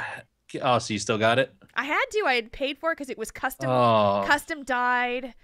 I know. Yeesh. So I had to pay the money for the dress anyway. It was great. Oh, So, man. Yeah, not too pleased. But in any case, I think that if you want to do this, I think it's a good idea because it validates the validity. Validates the validity. No, it validates the strength of friendships that can be built across the miles without having to be in person. If anything, it's what we've talked about so many times in the show about how people can create and build relationships with people that are very, very strong and meaningful and lengthy. They last a long time. And could last as long as they do without ever meeting each other face to face or going to BlizzCon or being able to see each other if you live in, Australia and the other person lives in the United States or something like that. So I gotta say, I'm all for it, and I think it would be a great story. Yeah, that's why I had my buddy Jim lined up to be one of the groomsmen, because all my family and all of her family would be like, why is there an old man up on stage? It's like, it's my buddy from the radio show. He's one of my best friends. Because it would make for really good wedding photos, but it didn't happen. Is that your granddad? No, it's my best friend. It's one of my best friends. But see, that's the thing. I wouldn't think that would be weird. That there Not would at be, all. No. Sometimes it's your uncle who could be your a groomsman or something like that because you're good friends or so. Yeah. Did people really think it would be odd that an older gentleman would be on the stage or the in the pictures with you as a groomsman? Not really odd, just different. Okay. That's all. Not really odd. I mean, I would have defended it completely if someone had made a remark about it, because it's my day too. It's not just the bride's day, it's my day. Right. I got to make a few decisions. I got to call the shots too, Yeah, I picked the colors. Oh, that's usually well, I suggested the colors, was shot down. 5 minutes later, the colors were picked and they were the same ones that I picked. Okay. So I picked the colors. I was like, yes, triumph. We agreed on our colors together because it was what we liked. But when Kane and I got married 6 years ago yesterday, actually. That's it was right. Our anniversary yesterday. We both wore black and red. Both of us. I had a dress that was black and red, and he had a suit that was black with a red shirt and red tie. And it was awesome. A good color combination. I love that color combination. So it's my school colors. Yeah. Well, red's my favorite color, so that would be why. So very cool. I think I'm really curious now. Ursangus and I work together all the time because he is my right hand for the greeter team. And I asked him today if he had made the decision. I didn't want to know what it was, yes or no. I just wanted to know if he made the decision. And he said, I didn't want to know the reasons. He just said, I haven't made the decision yet. And so if he had said yes, I didn't want to know which way it was going to be. So he said, no, I haven't made the decision yet. And I said, well, then come and listen tonight. So, and after this, I want to know, because I know where to find him. So absolutely. I want to know about this too. I know. So, and if you do decide to go, I want to see pictures, because that would be awesome. Yes. Have what? That's just a cool idea. The thought of having, your online friends, it goes to show you how different it is nowadays as opposed to 10, 15 years ago, that your online friends, we are online friends. Yes. Just like Jules, you're not my online friend. You're my friend who I get to talk to online. Yeah. So, I mean, it's different now than it was before.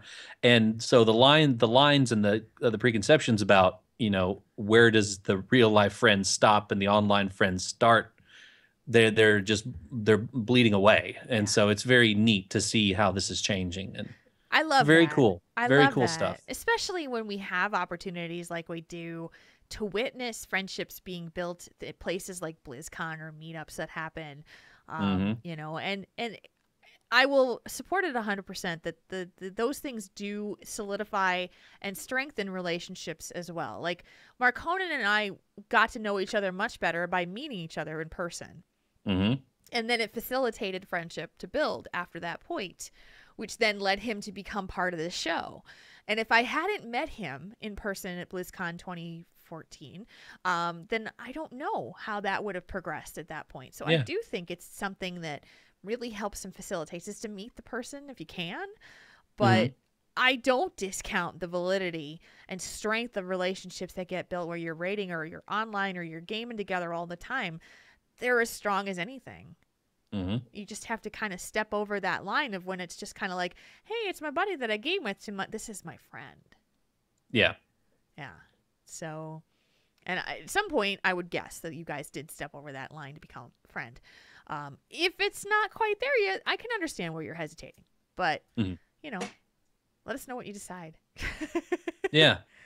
Most definitely. Okay, guys, so if you want to be a part of the think tank, you've got some questions for us, you've got things on your mind that you could use our advice on, it is now time to do that. questions@taurenThinkTank.com is our email address, and we could use them because, you know, mailbox has gotten a little emptier than it has been in a while.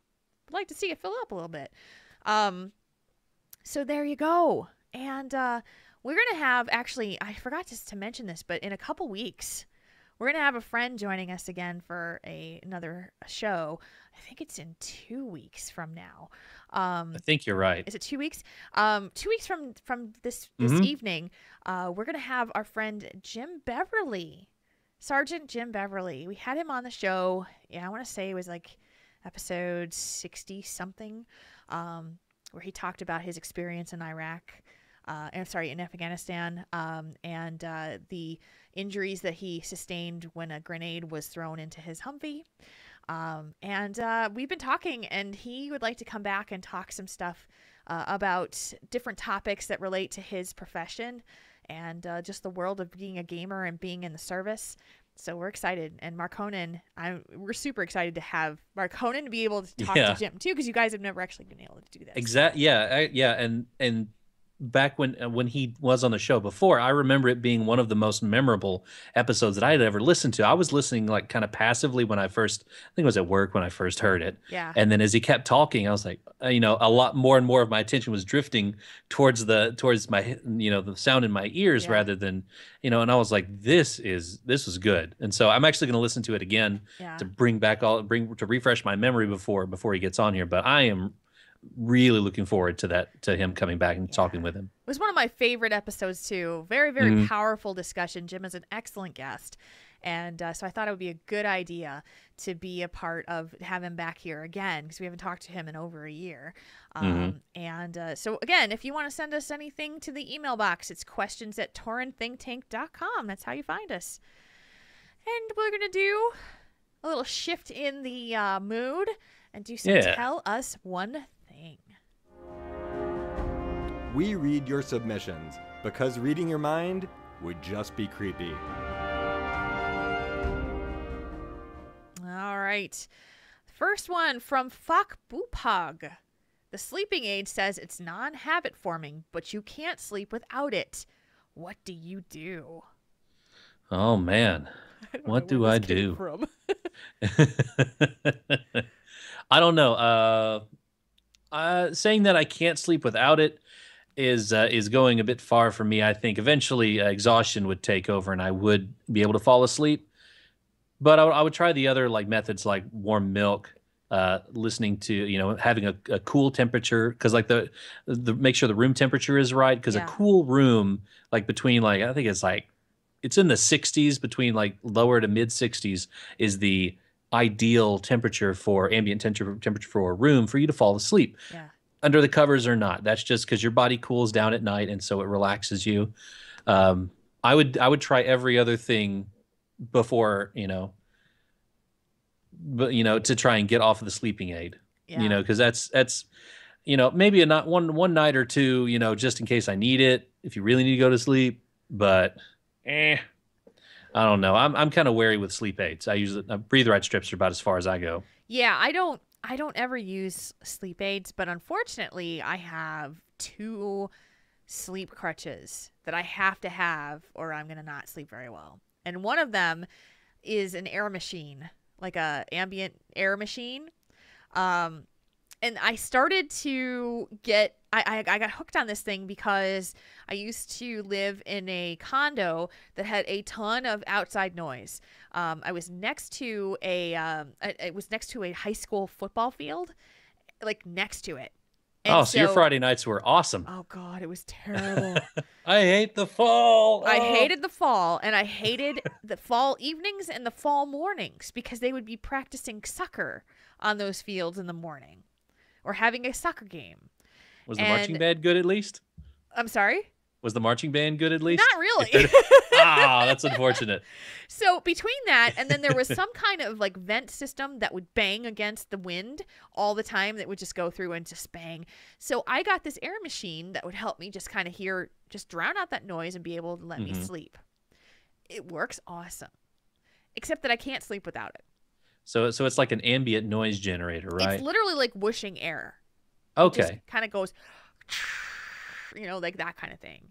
Okay. And it's just this kind of air machine is what it's called. Yeah. And so, and it's just a constant noise. If Kane snores, then I don't hear it as much or it doesn't wake me because I'm a pretty light sleeper. So I have that. The other thing that I need to be able to sleep is like an Afrin nasal spray, which sucks. Yeah. It sucks. I hate that I have this. And when I was younger, I had it and I got off of it because my doctor gave me like Flonase or something to get off of it. It was more natural stuff.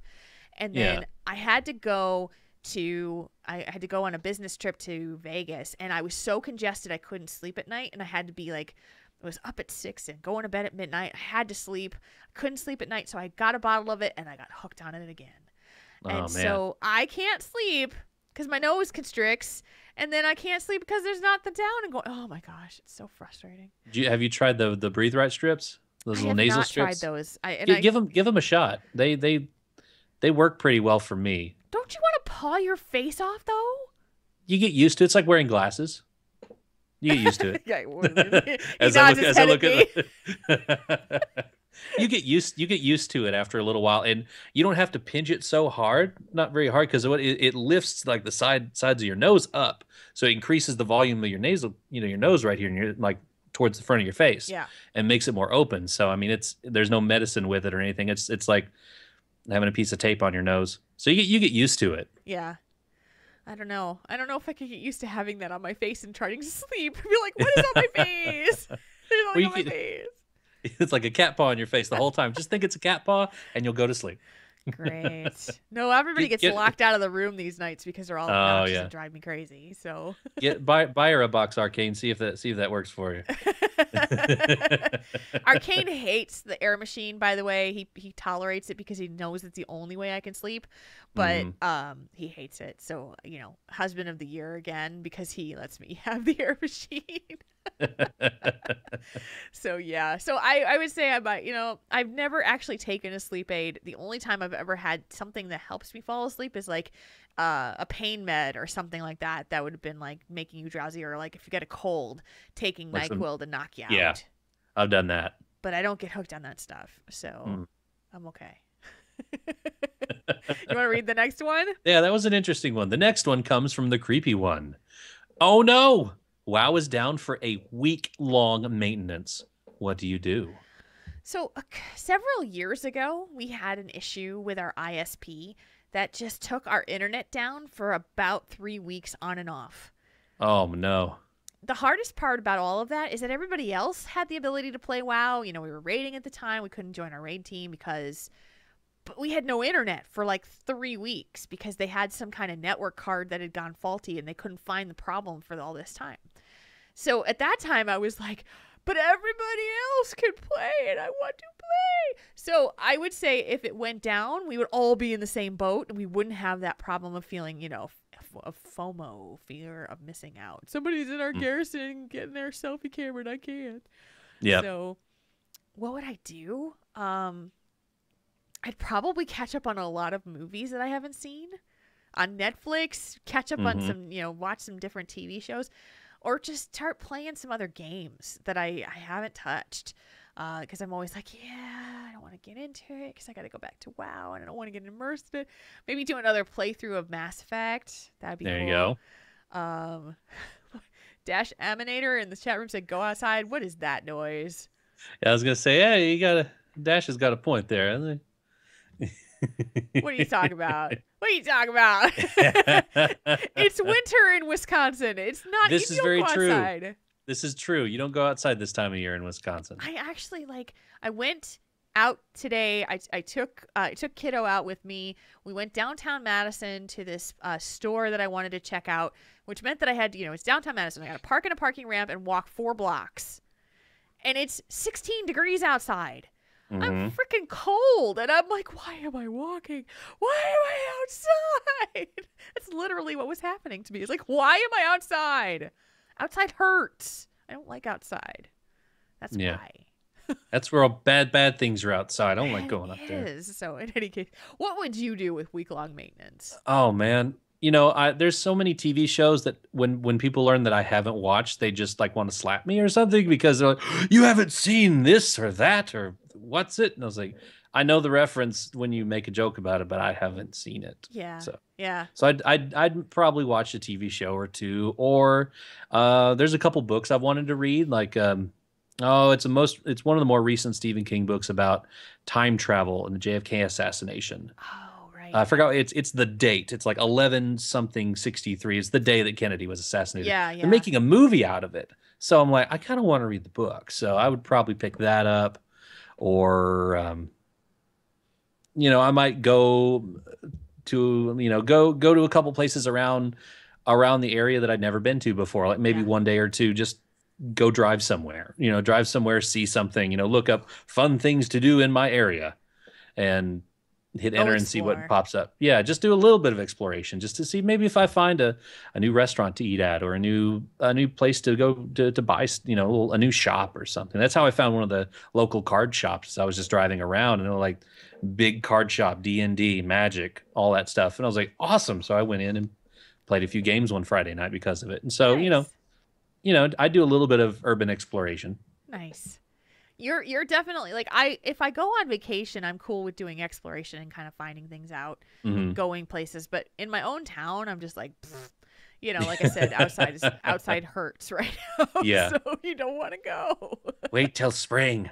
Yeah. Wait till there's grass outside. It's so funny when you go in Wisconsin, because the weather is so extreme in the wintertime. As soon as it starts to get warm, our neighborhood, which is full of children, there are children everywhere, families everywhere. It goes from being a ghost town to being it's like everybody moved in at the same time, because everybody's on the sidewalks and they're on their bikes and they're walking their pets, and it's a completely different.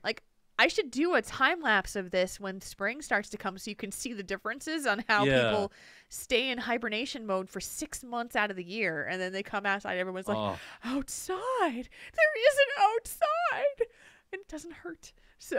Oh man, I may have cabin fever if it was that extreme for me. Well, it's great for an introvert because I don't care. Yeah. I like my house. I'm happy. I want to be in it. That's true. It's awesome. From Memeth, Evil Jules RPG and Marconin WoW sneak into your garrison and took some selfies to incriminate you. What crime did they try to blame on you? Bonus points for having said selfie to show on stream. Well, I don't have any, so sorry. Yeah, and all of mine are already on Twitter. Most of them are anyway. What would evil Marconin do to incriminate me? Yeah, is that Bubba Conan?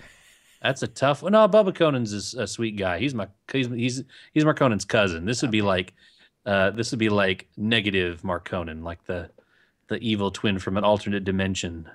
Marconin comes in. Darconin. It's Darconin. It is Darconin. It is Darconin. He would his selfies would be like really bad, not really like really bad stuff, but like knocking stuff off a table, kicking chairs over, just maliciousness, because he's a gnome. He can't really blow up a whole lot of stuff. So he would like rearrange all of my buildings in my garrison so that when I came back, I had no idea where my dwarven bunker is, my inn. I don't even know where I live now. it would just be a hot mess of just everything. My enchanting hut is in my mind for some unknown reason, and he would take pictures of the entire process with evil, malicious grins and leave the camera on the table, right on my garrison mission table, with a big smiley face post-it. So that's I think that's what he would do. Okay, all right. So I don't know what evil Jules' name would be. Julanna. That is the good side. I don't know what it would be. Bulana. Doomlannah. Or Brulana or whatever it would. Really naughty. So she is going to be here's her evil deed. She would go over to Marconin's garrison. She would get him to invite her into his garrison because Bim's got it. Doomlannah. There you go. Doomlannah. I love it.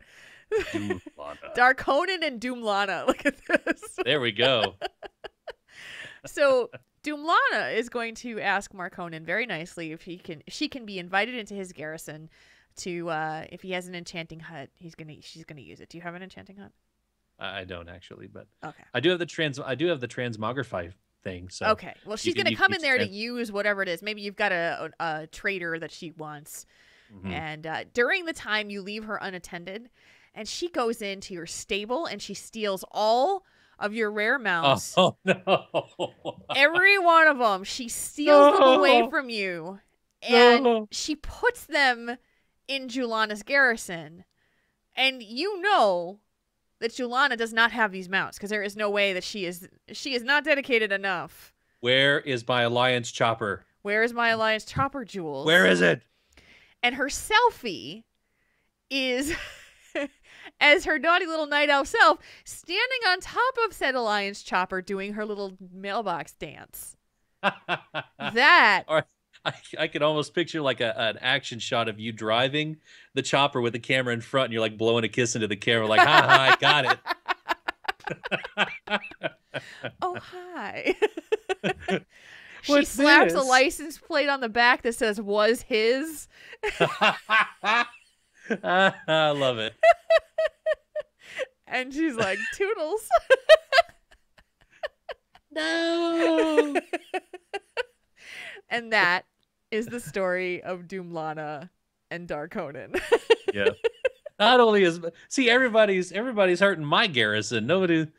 Nothing happened to Jules' garrison except she's got a lot of awesome mounts now. I know. I got the short end of the stick on this question. Well, the crime was committed against you. Yeah, that's true.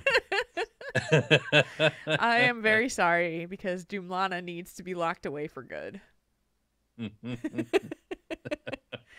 And there you are. Crimes against Mountaholics. I done stole your mount. Dude, where's your mount? Where's your mount, dude? Dude, where's your mount? Oh, that's a Photoshop movie poster in the making. Oh, seriously, I know. Have you seen the constraint functioner? Oh, okay. Is mine the next one? Okay, this one's from Kitlin. If you had to hear a lecture on caring for the earth, who would you rather hear it from? A night elf or a Tauren? Remember, walk with the earth mother. Thank you, Kitlin. Most definitely, I would want to hear it from a Tauren because I play a night elf right now. We're darn snooty. We all preachy and crap. Darn snooty night elves. I love my night elf, don't get me wrong, but she's a snooty pants.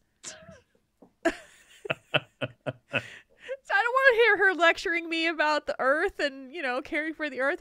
She'd be like, just looking down at me with her little night elf glasses being like, honey, seriously. Yeah. You really need to get it together. And I don't want that snooty. A Tauren is going to be warm and fuzzy, literally. And yeah. and kind and supportive and educational. And I would want to hear that voice talking to me. So that's mine. Yeah, I would have to go with Tauren as well because I need to brush off on my Orc Common and I need to learn how to speak it. So otherwise, I wouldn't be able to understand what he said or she said. So I would want to hear I would want to hear the Taurens because pretty much for the same reason I really admire the Tauren as a race. Yeah. They are very warm, that they are very passionate and fiery when you cross them, but they care for others, they care for for the earth. They're not to the point of it, looking down on you. They're just like, hey, here's the way it needs to be. Here's the way that the earth here's the way we commune with the earth and all this stuff. And it's very, it's very caring and spiritual at the same time, and just very inviting feeling. Definitely. That's kind of the vibe I would get. So plus Tauren are cool. I like my Tauren. They do make things much cooler. Mm-hmm. Like this show, they make it cooler. They do. Night Elf think tank, gnome think tank. Nah, doesn't really have the same ring to it. Doesn't work. I'm sorry. Nope. Doesn't work. Oh, and the last one is from Caspin. Hello, my two fave podcasters. Jules, there aren't many women in gaming, let alone doing a podcast. There's Alt and Ann Stickney and Girls Gone WoW. Far as I know, that's really it. How has your experience been as a female podcaster versus, say, Marconin's? Hope you're having an awesome week. Stay rad, from Caspin. I have a weird answer to this, I guess, because I'm very aware that gender differences exist in gaming and podcasting and all of this stuff. Most people, but I was like, these are the only women that you can think of, that because there are a lot of women in podcasting right now. Yeah, there are a lot more, especially in WoW podcasting. Mm-hmm. But I think it all depends on what you're listening to and who you're listening to, because there's a Mm-hmm. lot of World of Warcraft podcasts out there, and they're all very, very different. I personally don't listen to a lot of them just because I don't have time. Yeah. But I think that these days, when you look at WoW podcasting and the podcasting in general, like, I think WoW podcasting has a lot more women than, say, general podcasting out there. If you're looking at most of the high-end, very popular podcasts, they are run by men. They all are men casts, or co-hosts or that kind of thing. So I kind of live in this world where I'm like, in WoW podcasting, I think there's a lot of women who are out there. They're giving a lot of examples. Emma on Warcast, Eludra the Mage, Sal on The Converted. There's Mm-hmm. a lot of ladies that are doing things. Chaos Portal has Alice and Esmeralda Sky does a couple. Yep. There's a couple of them. Yeah. So there's quite a few people out there who are doing podcasts, and they happen to be women.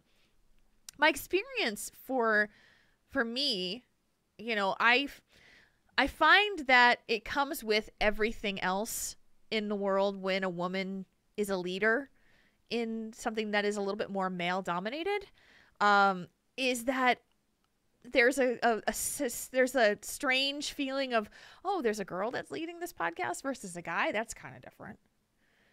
But I don't think of it that way. I think of Tauren Think Tank as Tauren Think Tank. This was led, the lead voice when we first started was a male.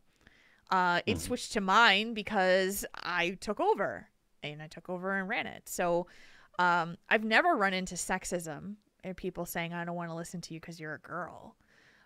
So I don't know. It's hard but I know that in the gaming world, it is an entirely different ball game when you talk about game development and you talk about the issues that are out there regarding female game developers and the criticism and sexism and abuse and discrimination that they face. It is absolutely, most definitely a very large issue.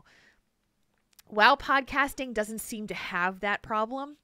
Yeah, we're kind of spoiled. We are spoiled. Like, if you start to dip your toe outside of WoW, going into more geek culture, you're talking about more broad culture, tech, all of those kinds of things, it may be more dominated with men. I'm happy where I am. Like, I'm happy with what we do, which is focusing on the individual. And I'm just lucky that I have a partner that is similar in my thinking and style that can do this kind of thing, because I don't think a lot of people feel comfortable doing this kind of thing, talking about personality types and evaluating different, mental illness and talking about scenarios that involve really complex issues in people's lives. A lot of people don't feel comfortable doing that. I don't think it matters if you're male or female. It's just a matter of your comfort level and the ability to be able to articulate it. Exactly. Yeah. So, it's just, when I thought about this question, I was like, this is hard, because in WoW podcasting, even though Caspin can give us just a couple of examples, there are plenty of them out there. The chat room is listing them all, and there's quite a few ladies who are doing that. So I think that it's not necessarily gender related. It's definitely just more about content. With WoW, there's so many different podcast styles that are out there, different podcast topics, and different ways of people that talk about different topics. So I don't think about it as male or female. I just think about it as, are they doing a good show? Yeah. LL says, it's not something I think about either. I just want to listen to people who have thoughts worth hearing. Yeah. And so, that's it. Exactly. Yeah. That's how I see it too, because the podcasts that I've listened to in the past, that have included the show, it's not even, I just enjoy the people. I enjoy what they're saying and how they're saying it, and how it's something worth listening to. Yeah. I don't listen to something because there's dudes in it, or because there's ladies running it, or I follow my interests, and if my interests lead me to an all-female podcast, then so be it. Right. If they're talking about something that's interesting to me, that's all that it matters. And then the second most important thing on a podcast is, do I connect with the people that are doing the show? Do they have a personality type that I feel is interesting to listen to, something that appeals to me? Are they, is their show educational if it's supposed to be educational? Are they funny if they're supposed to be entertaining? All those things are those things there? And if it literally is just two people that are just kind of stroking each other's egos, I'm not going to be interested in listening to that. That's not that's not what I want to hear. So I'm not caring if it's male or female. It's just about, are you entertaining me and giving me the stuff that I want when I want to listen to it? So, yeah. So good question, though. I do think that there is a tremendous amount of work that needs to be done for women in gaming, though. I do think that is something that is still going to have a long, long way to go. But with podcasting, I'm happy to say, hasn't really come across a lot of sexism in my experience. We're going on about 3 years now. So, good Lord. Crazy. Oh, goodness. Okay. I'm going to play the feedback bumper. I don't have a ton of it because it's all the same, but we're going to talk about it anyway. We'll do that right now.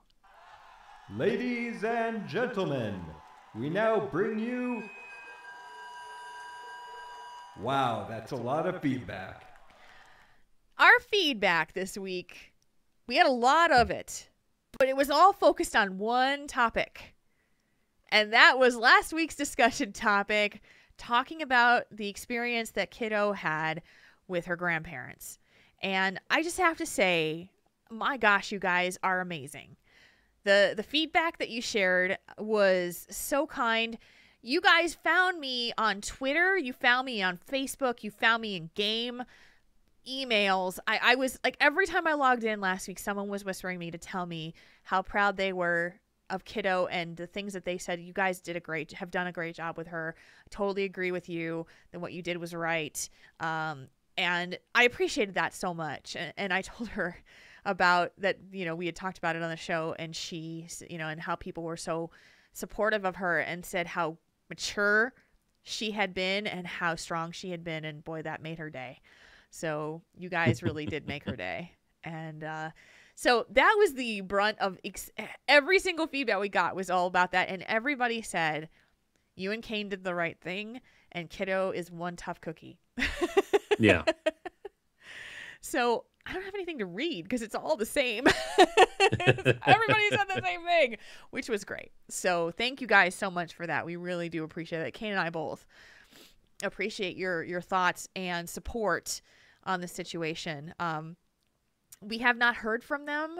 They have not called us, except for Thursday night, Kane's dad sent us called, and we were in the middle of our family time in the evening where we watch a show together, and he decided that he needed to drop something off at our house, and so he opened up our garage door and walked into our house and dropped off this thing that he wanted, and then he was going to leave. And I was like, what? So, and Kane stopped him and just kind of talked to him for a few minutes. But it's like, I guess called to find out if we were home, and then just decided to come over anyway, which I was not pleased about. I would prefer not have him walk into my house when we didn't answer the phone, because obviously we didn't want to talk to him right then. Yeah. So, yeah. So that's the latest on that situation. That's where we're at right now. Yeah. Nothing more to add to that. So instead, we'll do some slash moves. Start us off, sir. From Dockside. Slash moo to @GISGamer for her Try Hard Hearthstone legendary run. She'll get it next time. And that's Jocelyn. That is Jocelyn. Jocelyn. She got up to rank 4 this month. I think rank 4 or rank 5. Really close. She did.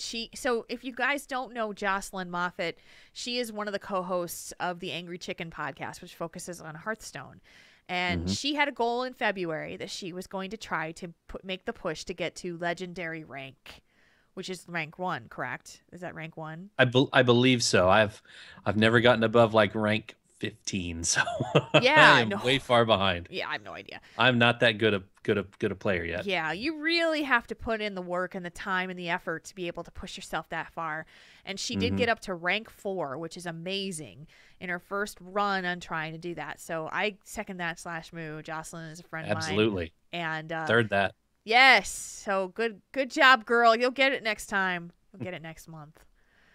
Awesome. From Willow Cricket slash moo to step parents, making the choice to love someone else's children as your own is truly heroic. That's awesome. Thank you very much. It's not easy, I'll tell you that much. It's not an easy job all the time, but it's something that you got to do to make sure that they have a good life. So. The next one comes from Chief Vol'jin slash moo to Leonard Nimoy for all his years with us.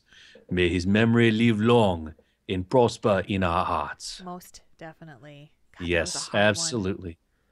That was a hard one to swallow yesterday. I know. It was, oh, man. I mean, I'm not a Star Trek fan. I've never been a Star Trek fan.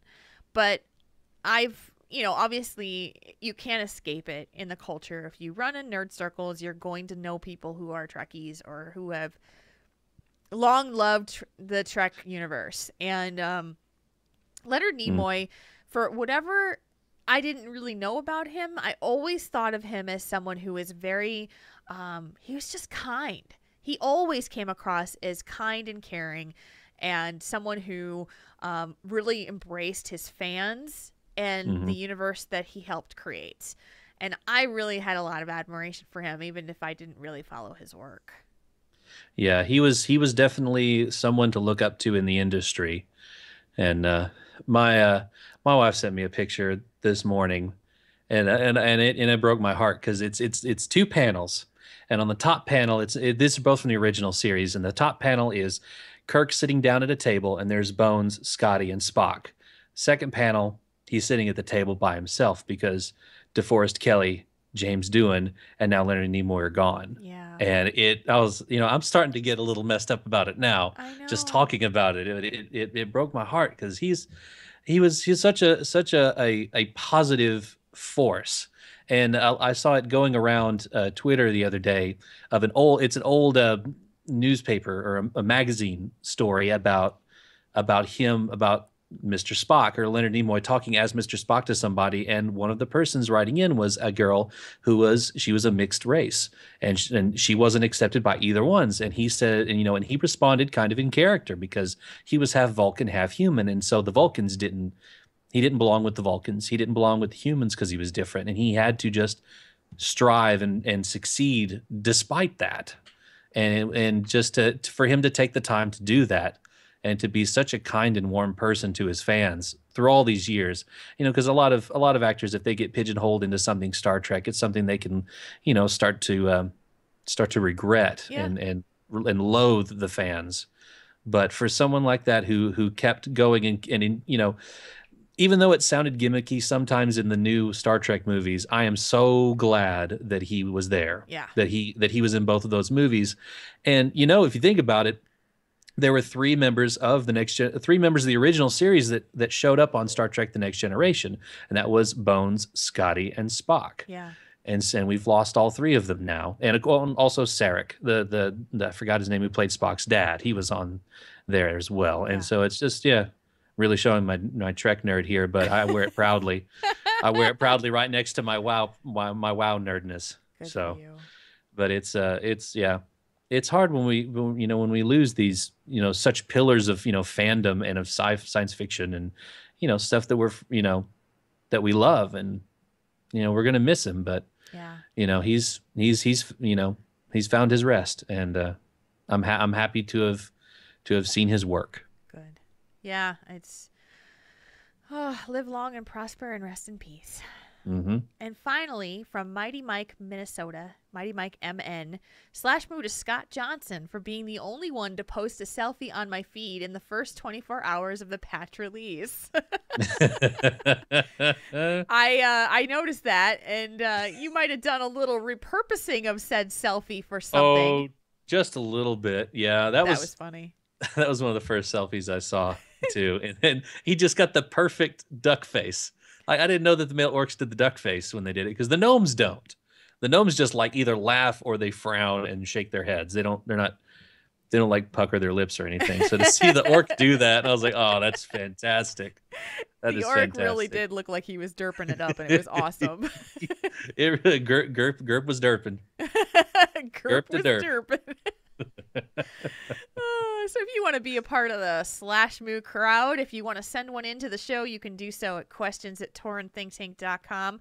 If you want to send them in on the day of the show, I do tweet out for them on Saturdays beforehand. On Thursdays, I ask for tell us one thing. So you can follow our Twitter at @TaurenThinkTank on Twitter, because we do get submissions through that as well. It's a great way to do it. Yeah, that means that we have come to that point in the show where there is no more show. Oh my goodness. Uh-oh. Oh my goodness. Well, we've run out of stuff to talk about. What will we do then? No. We're going to wait a whole nother week. I guess we should close the show out, Jules. I guess so. Okay, well, we'll do that. Anything that is going on with you this week that you want people to know about? Well, I'm going back to the world of the Nightcrawler. I have to stay up all night tonight to become the Nightcrawler again. So, but it'll be all right. I'll have my laptop with me, so you'll see me in games still. Yes. So it'll be, I'll be out and about. But okay. I'll be up all night tonight, just working on old raids, doing some farming stuff, working on some things just to get situated for it. But other than that, not really anything going on that I can think of.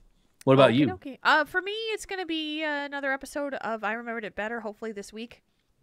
We had to cancel last week because we were missing Ryan, and I was definitely fighting off whatever is starting to come on me now. At least I was able to sleep off some of it, but I think I might have let some sneak through. I'm starting to get a sore throat, which sucks. Uh-oh. Let's hope I'm not going to get it sick, because I really don't want to lose my voice again. That would really suck. But that's about it for us, and that means it's time to bring this show to its close right now. How's that sound? We'll pull that up a little bit. Tauren Think Tank is a proud member of the Signals Media All-Star Network. Find out more about the other great shows in the network by going to signalsmedia.com. Our voiceovers are done by two uber mages, Arcane and myself, Marconin. You can find us outside of the show on our website, and that's at taurenThinkTank.com, which has all of our podcasts and information on how to get in touch with us as well.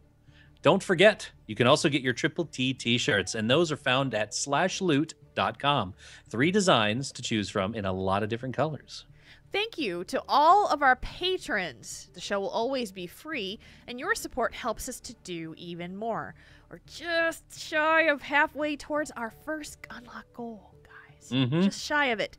So if you would like to become a patron of the show, you can do that at patreon.com/TaurenThinkTank.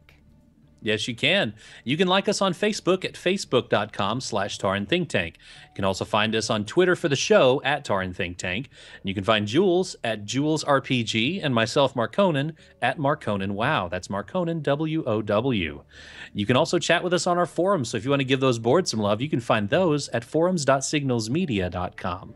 Don't forget our contest for this starting today. Triple T, Yes. Pay It Forward. Go out there and do something nice for somebody else and let us know about it. You'll be entered in the contest to win a $25 Jinx gift certificate. That's about it. Thank you, everybody. Thank you, chat room, for being with us tonight, for hanging out with us every Saturday night at 9 o'clock Central Time. You can find us on the video stream at twitch.tv/Tauren Think Tank. And whenever I can get it working, you can find us on our mobile audio stream through Alpha Geek Radio, which is tunein.alphageekradio.com. We love seeing you guys all here with us. Thank you so much for being along with us for the ride and taking the quiz, the questionnaire, learning your personality types, and learning it all. And don't forget about the Pen Pal program. It closes tonight. Yes! If you haven't signed up, chat room, and you want to, go ahead and do it right now. Go. Do it now. Do it now. So until next time, for Marconin, for myself, for Arcade, for the Moo Crew, /Moo, everybody. /Moo. And that's going to do that.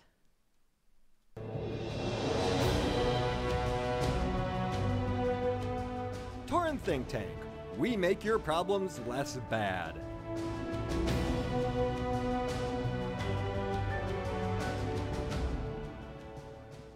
This podcast is a part of the Signals Media All-Star Network. For more information on this and other fine shows, go to signalsmedia.com. It's okay to stick our stuff in your ears. Really? Really? Really? Garrus just decided to appear in here, like, as we were starting to close the show. I'm like, oh, hello, kitty. Hi, buddy. Yeah, he decided to leave for a while, so. We let the outside cat. I let the outside cat outside today earlier when I was recording, so she's back. Yeah. I'm depending on the low tonight. I think it's gonna stay. I think it's like 36 outside, which we've got a little heating pad for her. It's 37 right now. I don't know. Yeah, it's 37, but we've got a screened-in porch that she sleeps in, so she should be okay. The girls are out and about, but the door's closed right now. They so can't be in there right now.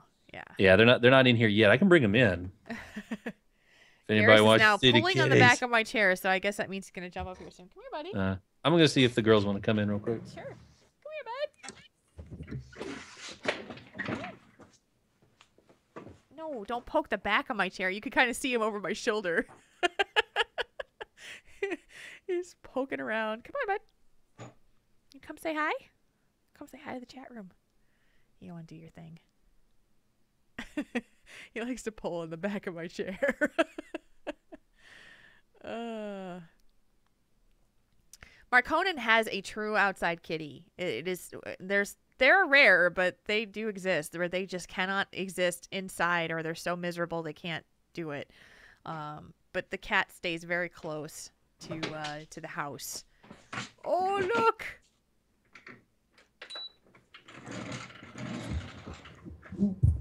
Look at that. Yep.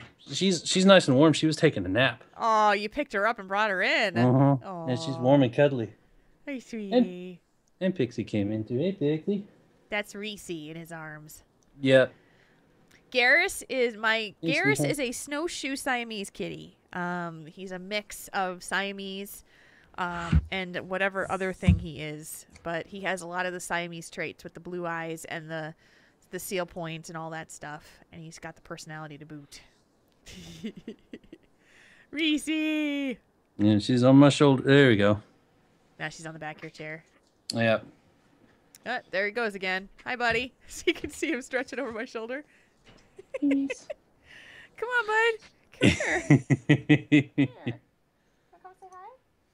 If I pick him up, he's going to be a total pile of claws and not wanting to be held. But maybe he'll jump up and say hi. Come here. Pixie. Come on. Derp. Come on, you derp. Let's go. He's staring at me. Hey, does not like to be picked up. Let's see here.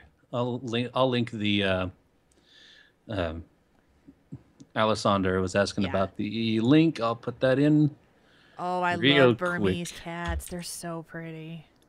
Which one's the Burmese again? I forget. They're the real kind of like deep brown, kind of Oh yeah. Egyptian kind of, that in that structure. Oh yeah, yeah, Yep. yeah. Just beautiful cats. Pixie, come here. Come here. Hey, sweetie. He's in the middle of calibration. This cat, I love Hey, the fact sweetie. that he is named Garrus because there's definitely calibrations. Oh, look at the Reese. Yeah, well, this one's Pixie. She's a tortoise shell, Meow. and she just meowed. We got a good capture of that one. Yeah, we did.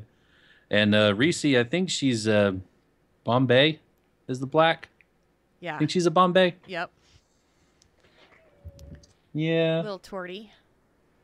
Yeah, I love my tortie. She's so cute. She is a good girl. They haven't been in here all week because Winnie's been in here all week, and I don't want them to because they don't get along.